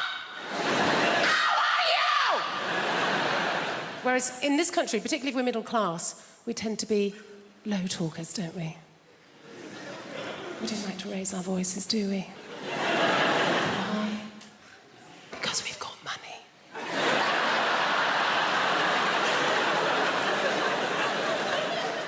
And we just assume that if you are raising your voice, well, you're probably poor. Or worse, foreign. Great thing about having a Mediterranean mum is they feed you. Oh, my God. She's always feeding. That's her way of showing that she loves her children, is to feed us. You know, I can remember going around friends' houses, you know, like English mums. Go around an English mum's house and the conversation with mum's more like this. I think you've had enough. My mum will feed you till you puke. Anything could be going on in my life and my mum will relate it back to a meal that she's cooked. Do you know what I mean? Like, so good or bad, particularly if I'm depressed. If I phone up my mum and I've had a terrible day, yeah? I phone up my mum, conversation always goes like this. Oh, Jennifer, my God, I'm so sorry to hear that you're having a hard time right now. But you know what? Don't worry, okay? I made a soup. Come home. You sound hungry. I made a chicken carne, I made a lamb tagine, I made a casserole, Jennifer. I made some tortillas, some paellas, some curry, Jennifer. You love the curry. Maybe some meatballs, some pork ball, beef ball, aniseed ball, banana ball. You're a lesbian. You don't eat enough balls. Please, come home. Eat my balls. We've moved now. We've moved to a place called Pinner. We only moved to Pinner because the estate agent said to us, he said, oh, Pinner is a lovely part of West London. Right? West London. We get Welsh telly. It's not London, but it is very nice. One of the things I like about where we live is it's very multicultural. I think that's one of the brilliant things about London. I think multiculturalism is something we really have to fight for. Like the school my kids go to, it was very easy to pick a school for my kids because obviously we just picked the one with the highest ceilings. But the school they go to, it's a really nice school and it's very diverse. Like we have a mum's night out once a month and all the mums from the school go and there are women there from every economic background, every race, every religion. And we have a fantastic time, and the Muslim mums drive us home.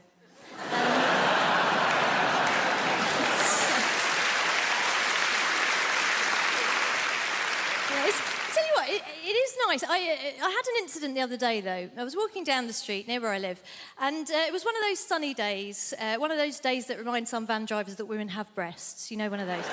And I was walking down the street, and there was a van drove up and slowed down, and two guys leaned out of the van, and they were in classic kind of leching position. And I knew they weren't going to be looking at me because I am 44 years old. And in fact, my older friends, when I was turning 40, they said, oh, being over 40, it makes you invisible, right? And I have found, yes, that is true, but the brilliant thing is it mostly makes you invisible to dickheads. So it's not really a problem, it's a superpower, if anything. So I'm walking down the street, these two guys are leaning out of this van, and I see they're leching, but they're looking past me at a younger woman, a woman in her 20s, who is walking alongside me. And these guys do the classic thing. They lean out of the van and they gave this woman a very detailed appraisal of her anatomy. You know, they covered all the main areas in bullet-pointed form, very thorough. And then they went on to suggest what I can only describe as a smorgasbord of activities they felt they would enjoy indulging in with her were they not under pressure of time to get to the next plumbing job. So they did all this and they drove off. And naturally, I turned to this woman and I said, oh my gosh, are you okay? That was horrific. And she said, no, I'm fine. It happens all the time. And I thought, yeah, it does when you're in your 20s, doesn't it? And we were chatting about how silly it was as we walked down the street. And then we got further down the road and the traffic had slowed down and this van had come to a stop. And I think a few years ago I would have just left it, said nothing. But this year I thought, you know what, if I'm going to be invisible, you know who else is invisible? Ninjas. I'm going to be a bloody middle-aged ninja. I'm going to strike, right? So I went up to the van and I just leaned in and I said, oh, hi, guys. Listen, sorry to bother you. I just wanted to say thank you so much for what you did back there because my son here has been undergoing a very difficult gender reassignment.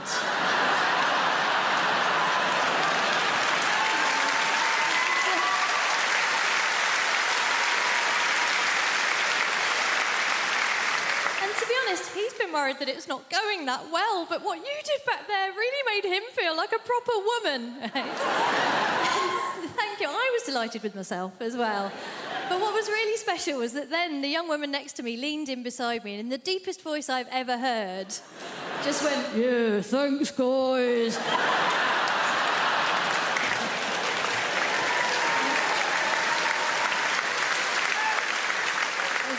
It was a beautiful moment. Obviously, it wasn't perfect. The only thing that could have made it perfect would have been if the guys in the van had said, actually, if your child is undergoing a gender reassignment, it's incredibly insensitive of you still to be referring to her using the male pronoun. They didn't do that. They just called us slags. Let's lighten the mood a little bit. Let's talk about terrorism. Terrorism... Listen, one of my main issues with terrorism is simple, all right? It's got people that have known me my entire life doubting my credibility, all right? It's mad thing. And I want to let you know, all right? You guys are a little bit worried at the moment. I'll make it explicit for you. I am not a member of ISIS, all right? I'm not, okay? I have nothing to do with those people. I don't follow their ideology. That's because I've got 6 months left on my Al-Qaeda membership. I'm a lot... Where do they go? My gosh, I'm going to get some water, all right? Flipping it. It was a bad choice wearing this heavy-ass jacket, you know what I mean? And you know what, actually? Ooh, it's squirting all over the place. I tell you what is the biggest threat to Muslims on the face of the planet today, all right? Dehydration. We cannot carry around clear liquids in a bottle anywhere, all right?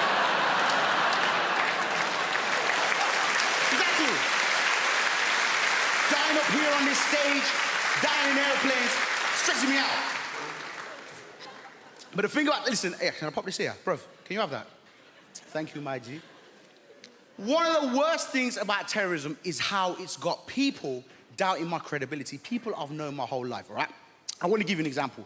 I've got a neighbor, okay? She's called Maud. She's known me for 27 years. And because of the media narrative, the way that the media portrays Muslims, minorities, Black Lives Matter, the world is very divisive. Who in this room just wants to live and get along? Make some noise. Exactly, we all want to, all right? But the media has got people doubting me, all right? So I've had my neighbor 27 years. We've got it's a nice, simple thing. It's a neighborly thing to do, all right? A regular Friday wheelie bin ritual. We grab the wheelie bin, drag it down to the end of the driveway, have a quick natter, go back in. It's what neighbors do, innit? It's what neighbors do, all right?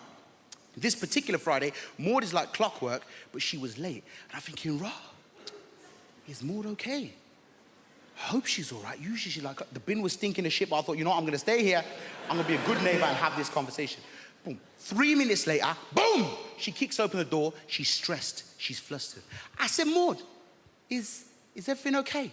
She says, now, Gus, everything is far from all right. Have you seen the news? I'm like, listen, Maud, a lot of my cousins are on there. I don't watch that shit. You know that. Bring back a lot of bad memories for me, Maud. She says, Gus, it's the ISIS. I-Z-I. She's from Birmingham, that's how she spells it. It's the ISIS. They've been doing terrible bloody terrorisms again, them lot. I was like, yo, Maud, listen, that's bad. I don't agree with those people, and, you know, I hope they're brought to justice. She says, you say that, Guzzy, yeah? But you got to tell me something, babes. You're nothing like them, are you? I said, what? Maud, you know me 27 years, baby. I'm nothing like them. Stop buying into the media narrative. Stop buying into the news. I'm me, Guz, your neighbour. She says, I know you say that. It's just that from very specific angles. This is a very Bin Laden look you've got going on there. I said, hey! I don't even look like that guy. Very racist. She says, Guz, I know, I'm just being silly. But you just do me one more favour though, babes, okay? It's just more for my rod, really, yeah? If you hear anything about it before the news does, just let me know.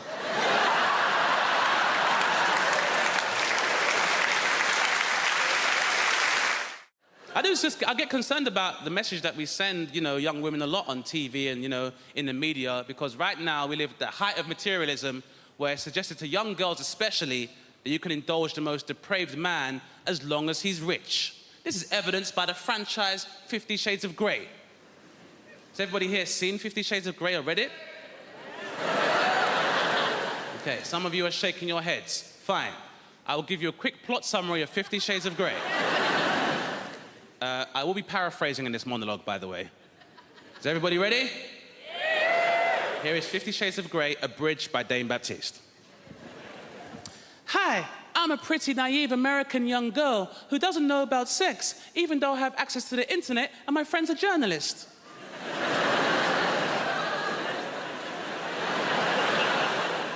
Mr. Gray, you seem so mysterious and rich. Can I interview you?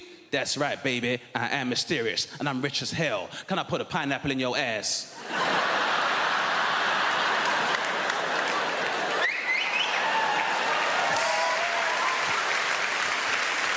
I mean, some other stuff happens, but that's pretty much it. It's fair. Unfortunately, we live in a time where, you know, materialism is encouraged, you know?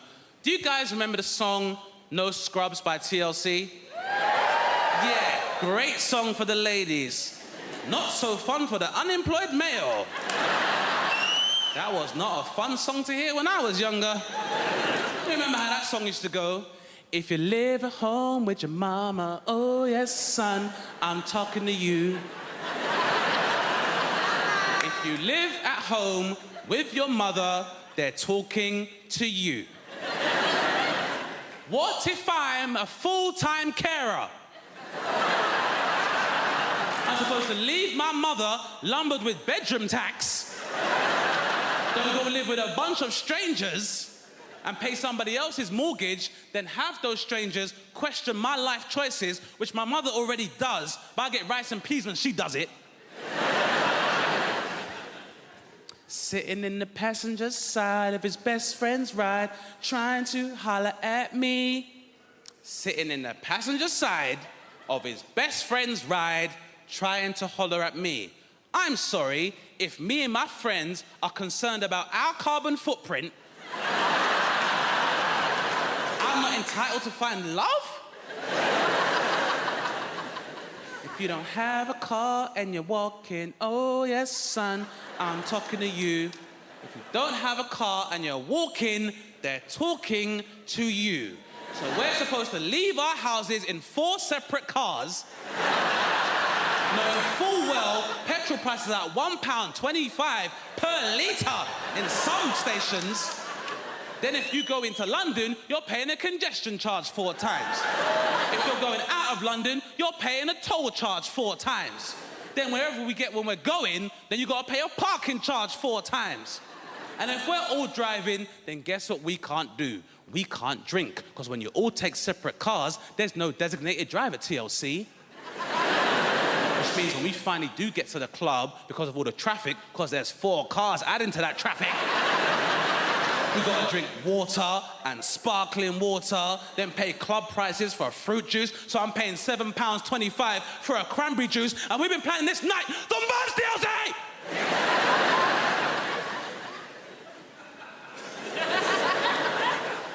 People ask me, they say, Chris, what is it like trying to raise a child when you can't see the child? It's ups and downs, you know, ups and downs. You just gotta go with the flow.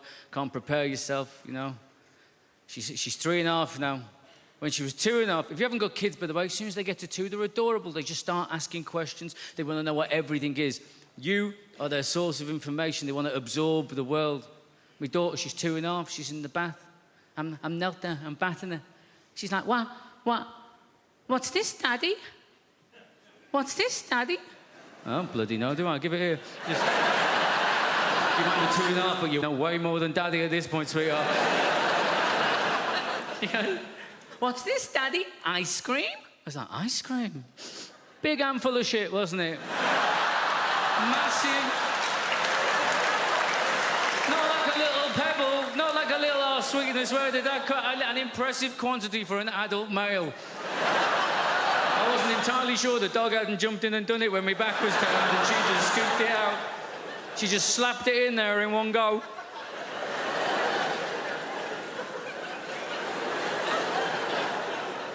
It threw me. I didn't... Look, right, I obviously didn't see it coming. I didn't even... No. I didn't even smell it coming. This came from underwater. This was a stealth move, right?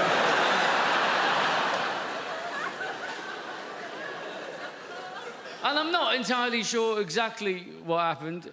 You know, I've narrowed it down to 2 options, I think. I've given it some thought. I mean, she was 2.5. Let's give her the benefit of the doubt. She deserves the benefit of the doubt, doesn't she? Option 1, benefit of the doubt. This is what happened. She sat in the bath in the warm water. Yeah? She farts. She shits herself. She doesn't know she's done that. A few minutes later, that goes floating past her in the bath, doesn't it? She sees it there. She thinks to herself, I wonder what the bloody hell that is. That looks a little bit like ice cream. I know, she thinks. I'll ask Daddy about that. He knows about these things. He's a very, very clever man, yeah? That's option one, isn't it? Benefit of the doubt. Option two. She's a bloody comedy genius. She's sat there in the bath. She's got Mr. Penguin up here on the wall. She's got, hey, Mr. Penguin, Mr. Penguin. Get on this now. This is going to be brilliant. This is going to be amazing. Watch his face now. Watch his face. Watch. Keep looking, keep looking. What am I going to do? Not only am I going to do a shit and put it in his hand, I bet you I can make him sniff it.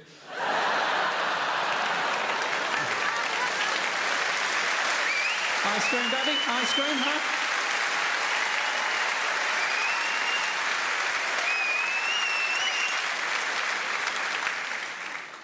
We were very lucky with my daughter.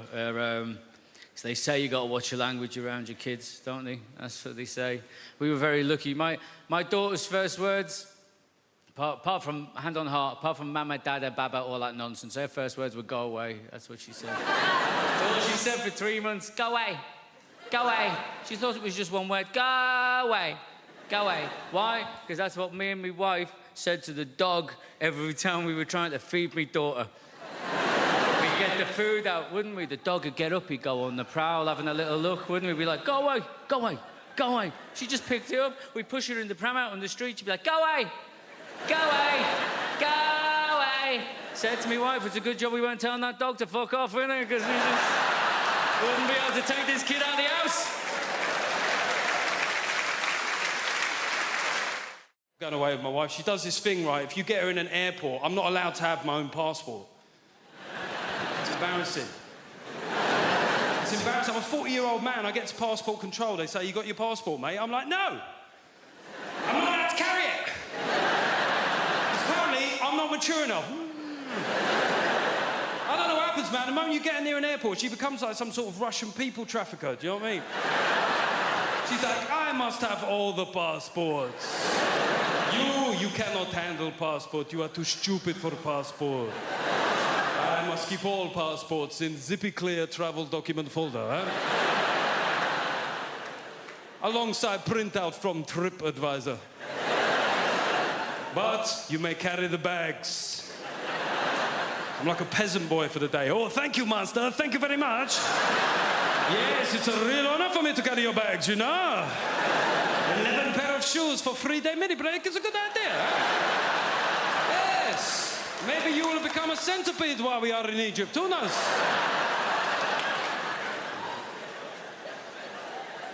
I went on a stag do recently. I went to the Munich Beer Festival. Has anybody here been to the Munich Beer Fest? Seemingly everybody. How many days did you go for, mate? No days.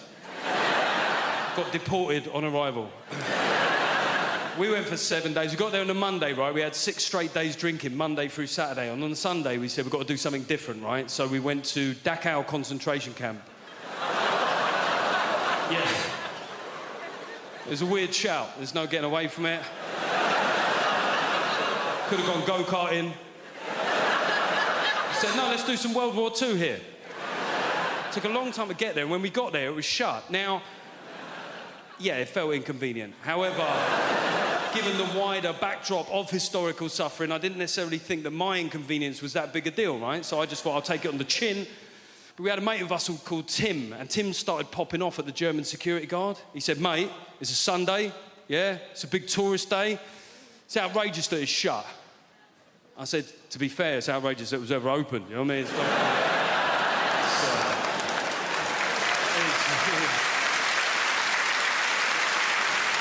it is weird that you're making this about you, Tim, to be honest.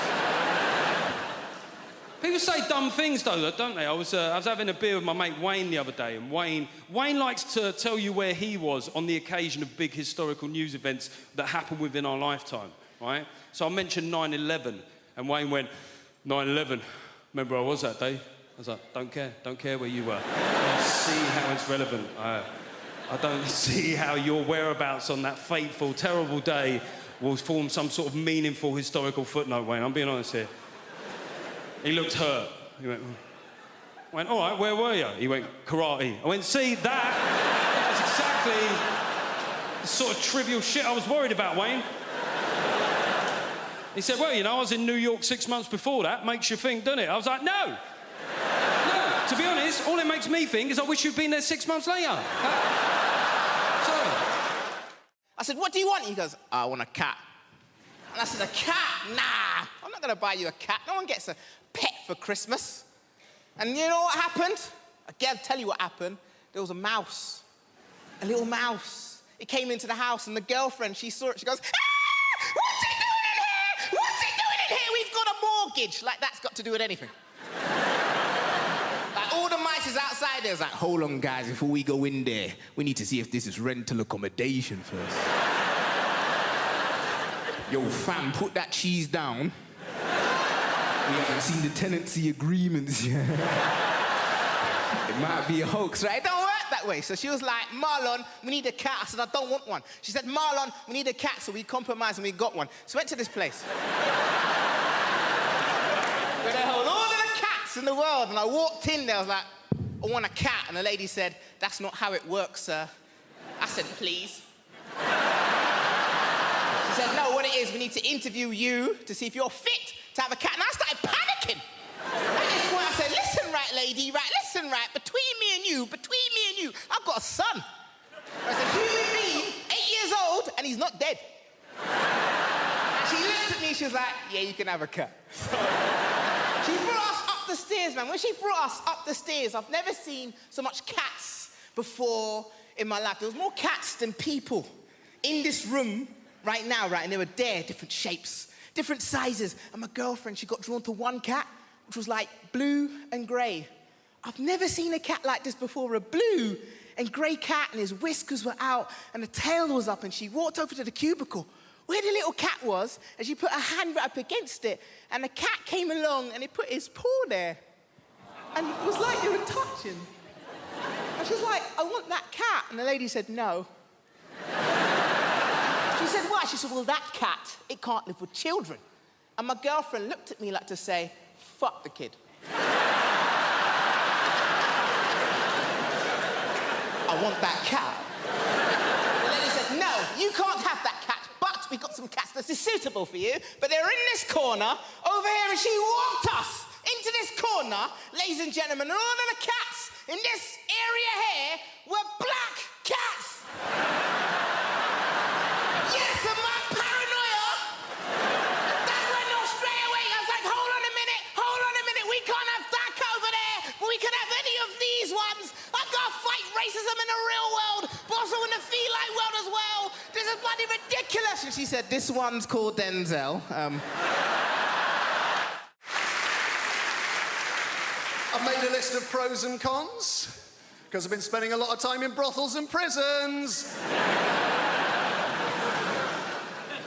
Made a list of pros and cons, always good, give you a bit of balance, Con, complete loss of all feelings of hope and possibility. Well, that doesn't sound very good, does it? It doesn't sound much fun, does it?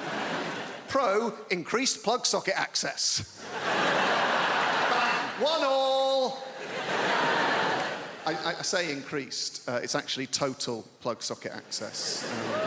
I've got 32 plug sockets in my house. Each and every one of them is now under my sole domain. Con, all experiences that formed the basis of my happiness and sense of self-worth are now destroyed by grief. Downer! A bit of a downer, isn't it? Pro, less recycling. I can fit it all in the green box now. It's remarkable when you take into account just how much I'm drinking. Oh, John, you're meant to heat mulled wine. All right, Your Highness, hand me the bottle and leave. Con, I'm gonna lose my house. Bit of fun. Pro, 25% off council tax. I was on that like a ferret.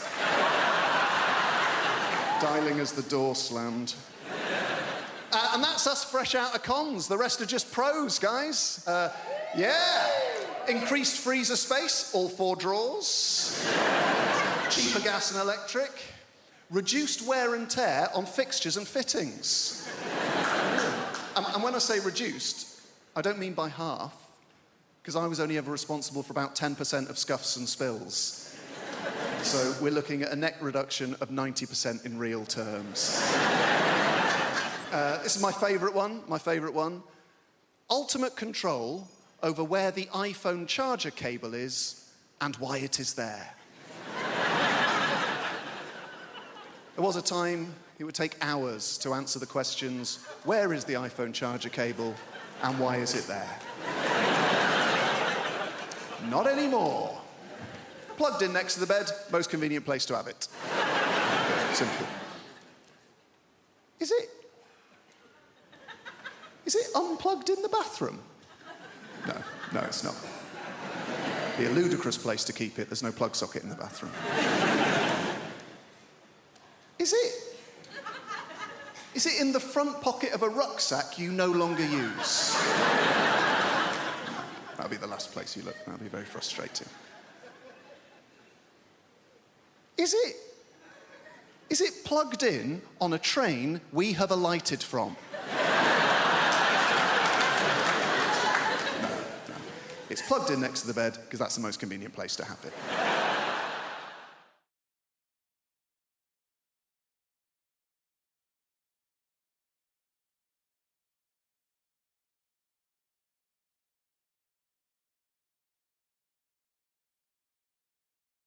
And when I go back to America, man, we're not good at taking the piss out of ourselves. We're a younger country. We haven't learned that skill yet. That's a very advanced thing y'all do. We ain't worked that out yet.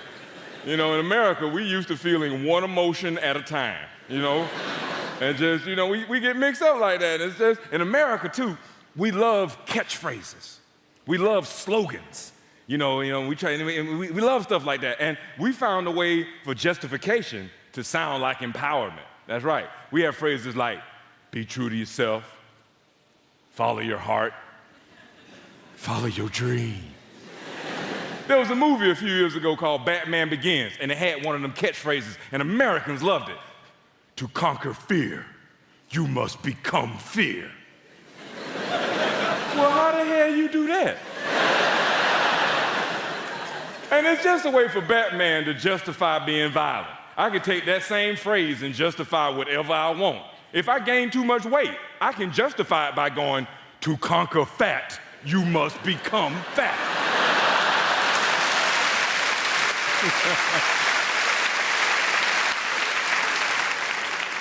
Man, I saw a politician on the news today, MP, talking about it'll be good if Tony Blair becomes president of the European Union because a Brit will be in there. And how dare anybody in Britain go against that? Well, how about the best man for the job? How about that?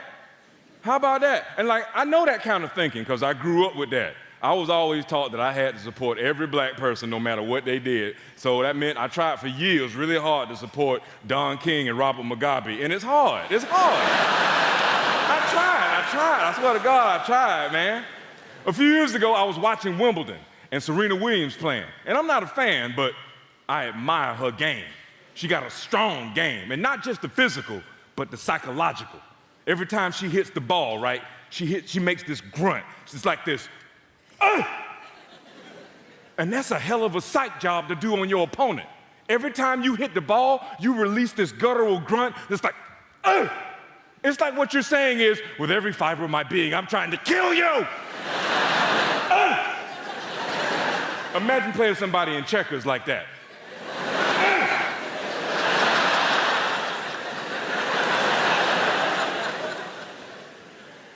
A couple of years ago, I was watching Serena Williams play, and I was with one of my buddies, black dude, and she was doing the whole, and he leans over and he says, you know that grunt she does?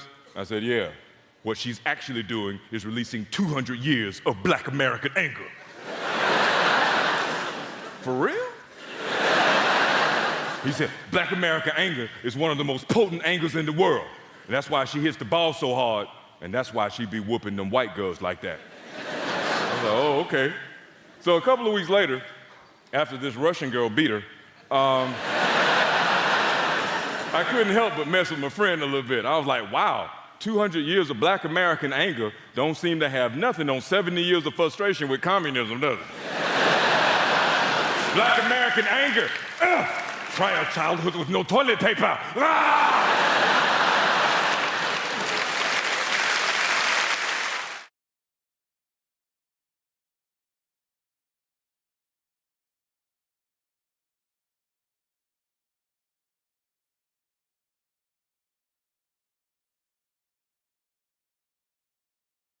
So I had a weird one.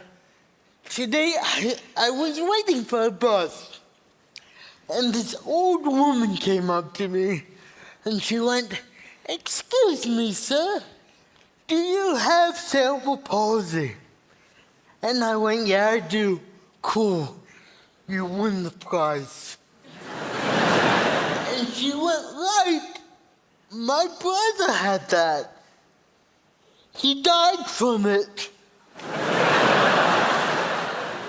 Then she just stopped talking. That was the end of that story.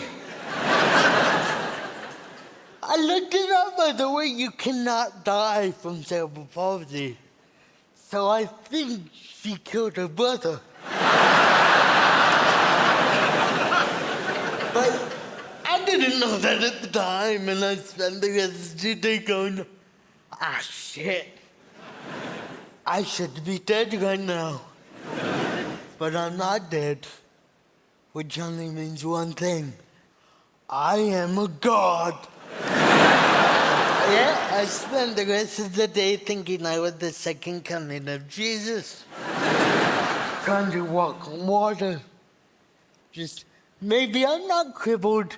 Maybe just land is not my forte. Yeah, it turns out swimming is not my forte. I have a friend who just moved on to a houseboat because he's failed at life. Right? And he did the worst thing anyone's ever done to me. He invited me over onto a boat. And I went, "No. I'm not going on your boat. You come onto the land with the rest of us functioning adults." And he went, "No, come on my boat's great. Come on my boat." And I went, "I'm not going on a boat. The only use I am on a boat is as the anchor." And he went, "Oh, you're afraid of drowning. Don't worry, I have armbands." You know what happens when I wear armbands? I still drown, but my hands stay dry. I've realised that the musician I want to be is the drummer from Coldplay. I want to be the drummer from Coldplay so badly because that dude is rich as shit and no one knows who the fuck he is.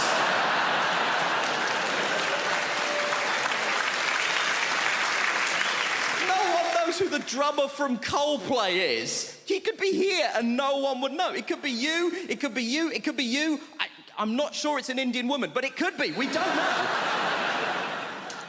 I'm obsessed with the idea that this guy has the best life in the world. And I was telling my friend about this, and she tried to tell me something that she was trying to portray as a bad thing. Apparently, he loves Game of Thrones, so he said to HBO, "Can I be in Game of Thrones?" And they were like, "Yeah, man, you're the drummer from Coldplay. You can do literally anything you want. We'll restart The Sopranos if that's something that will make you happy, right?" Now, he is in Game of Thrones. Confession time, I don't watch Game of Thrones, but even I know the Red Wedding is an important episode of Game of Thrones, right? He is in the Red Wedding. Guess what he is doing in the Red Wedding? He's the drummer in the wedding band. That is the extent to which this guy's anonymity is a borderline superpower. He is in the most famous episode of one of the most popular television shows in the world, doing the thing he is famous for, and no one noticed.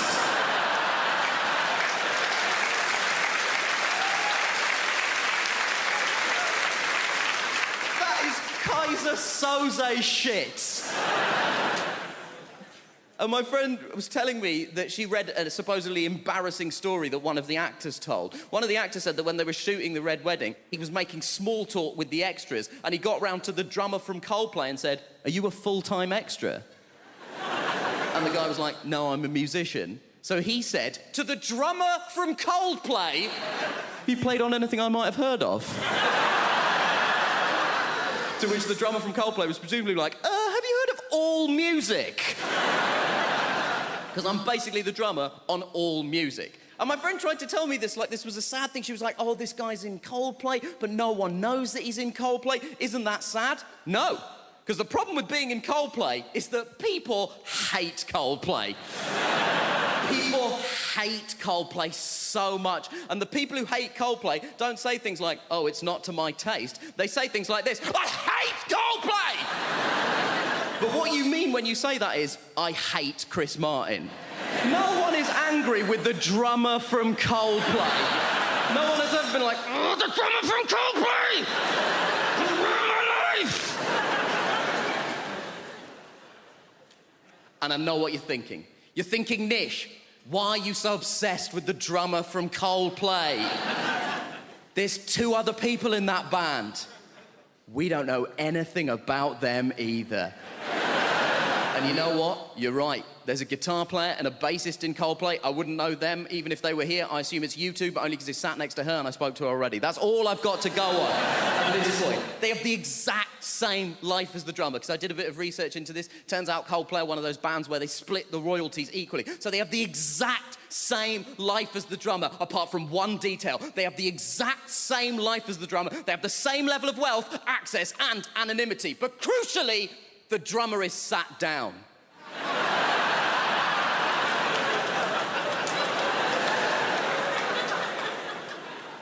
And that is the dream.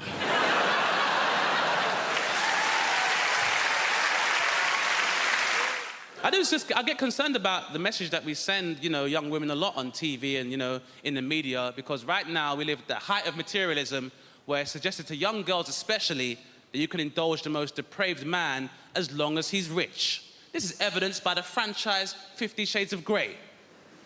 Has everybody here seen 50 Shades of Grey or read it? Okay, some of you are shaking your heads. Fine. I will give you a quick plot summary of 50 Shades of Grey. I will be paraphrasing in this monologue, by the way. Is everybody ready? Yeah! Here is 50 Shades of Grey, abridged by Dame Baptiste. Hi, I'm a pretty naive American young girl who doesn't know about sex, even though I have access to the internet and my friend's a journalist.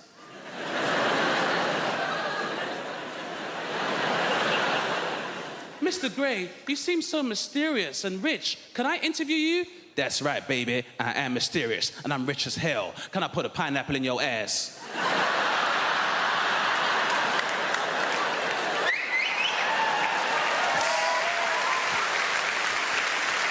I mean, some other stuff happens, but that's pretty much it. It's fair. Unfortunately, we live in a time where, materialism is encouraged, Do you guys remember the song No Scrubs by TLC? Yeah, great song for the ladies. Not so fun for the unemployed male. That was not a fun song to hear when I was younger. Remember how that song used to go? If you live at home with your mama, oh yes, son, I'm talking to you. If you live at home with your mother, they're talking to you. What if I'm a full-time carer? I'm supposed to leave my mother lumbered with bedroom tax, then go live with a bunch of strangers and pay somebody else's mortgage, then have those strangers question my life choices, which my mother already does, but I get rice and peas when she does it. Sitting in the passenger side of his best friend's ride, trying to holler at me. Sitting in the passenger side of his best friend's ride, trying to holler at me. I'm sorry, if me and my friends are concerned about our carbon footprint, I'm not entitled to find love? If you don't have a car and you're walking, oh yes, son, I'm talking to you. If you don't have a car and you're walking, they're talking to you. So we're supposed to leave our houses in 4 separate cars, knowing full well petrol prices are at £1.25 per litre in some stations. Then if you go into London, you're paying a congestion charge 4 times. If you're going out of London, you're paying a toll charge 4 times. Then wherever we get when we're going, then you gotta pay a parking charge 4 times. And if we're all driving, then guess what we can't do? We can't drink, because when you all take separate cars, there's no designated driver, TLC. Which means when we finally do get to the club, because of all the traffic, because there's 4 cars adding to that traffic, we gotta drink water and sparkling water, then pay club prices for fruit juice. So I'm paying £7.25 for a cranberry juice, and we've been planning this night the most, TLC!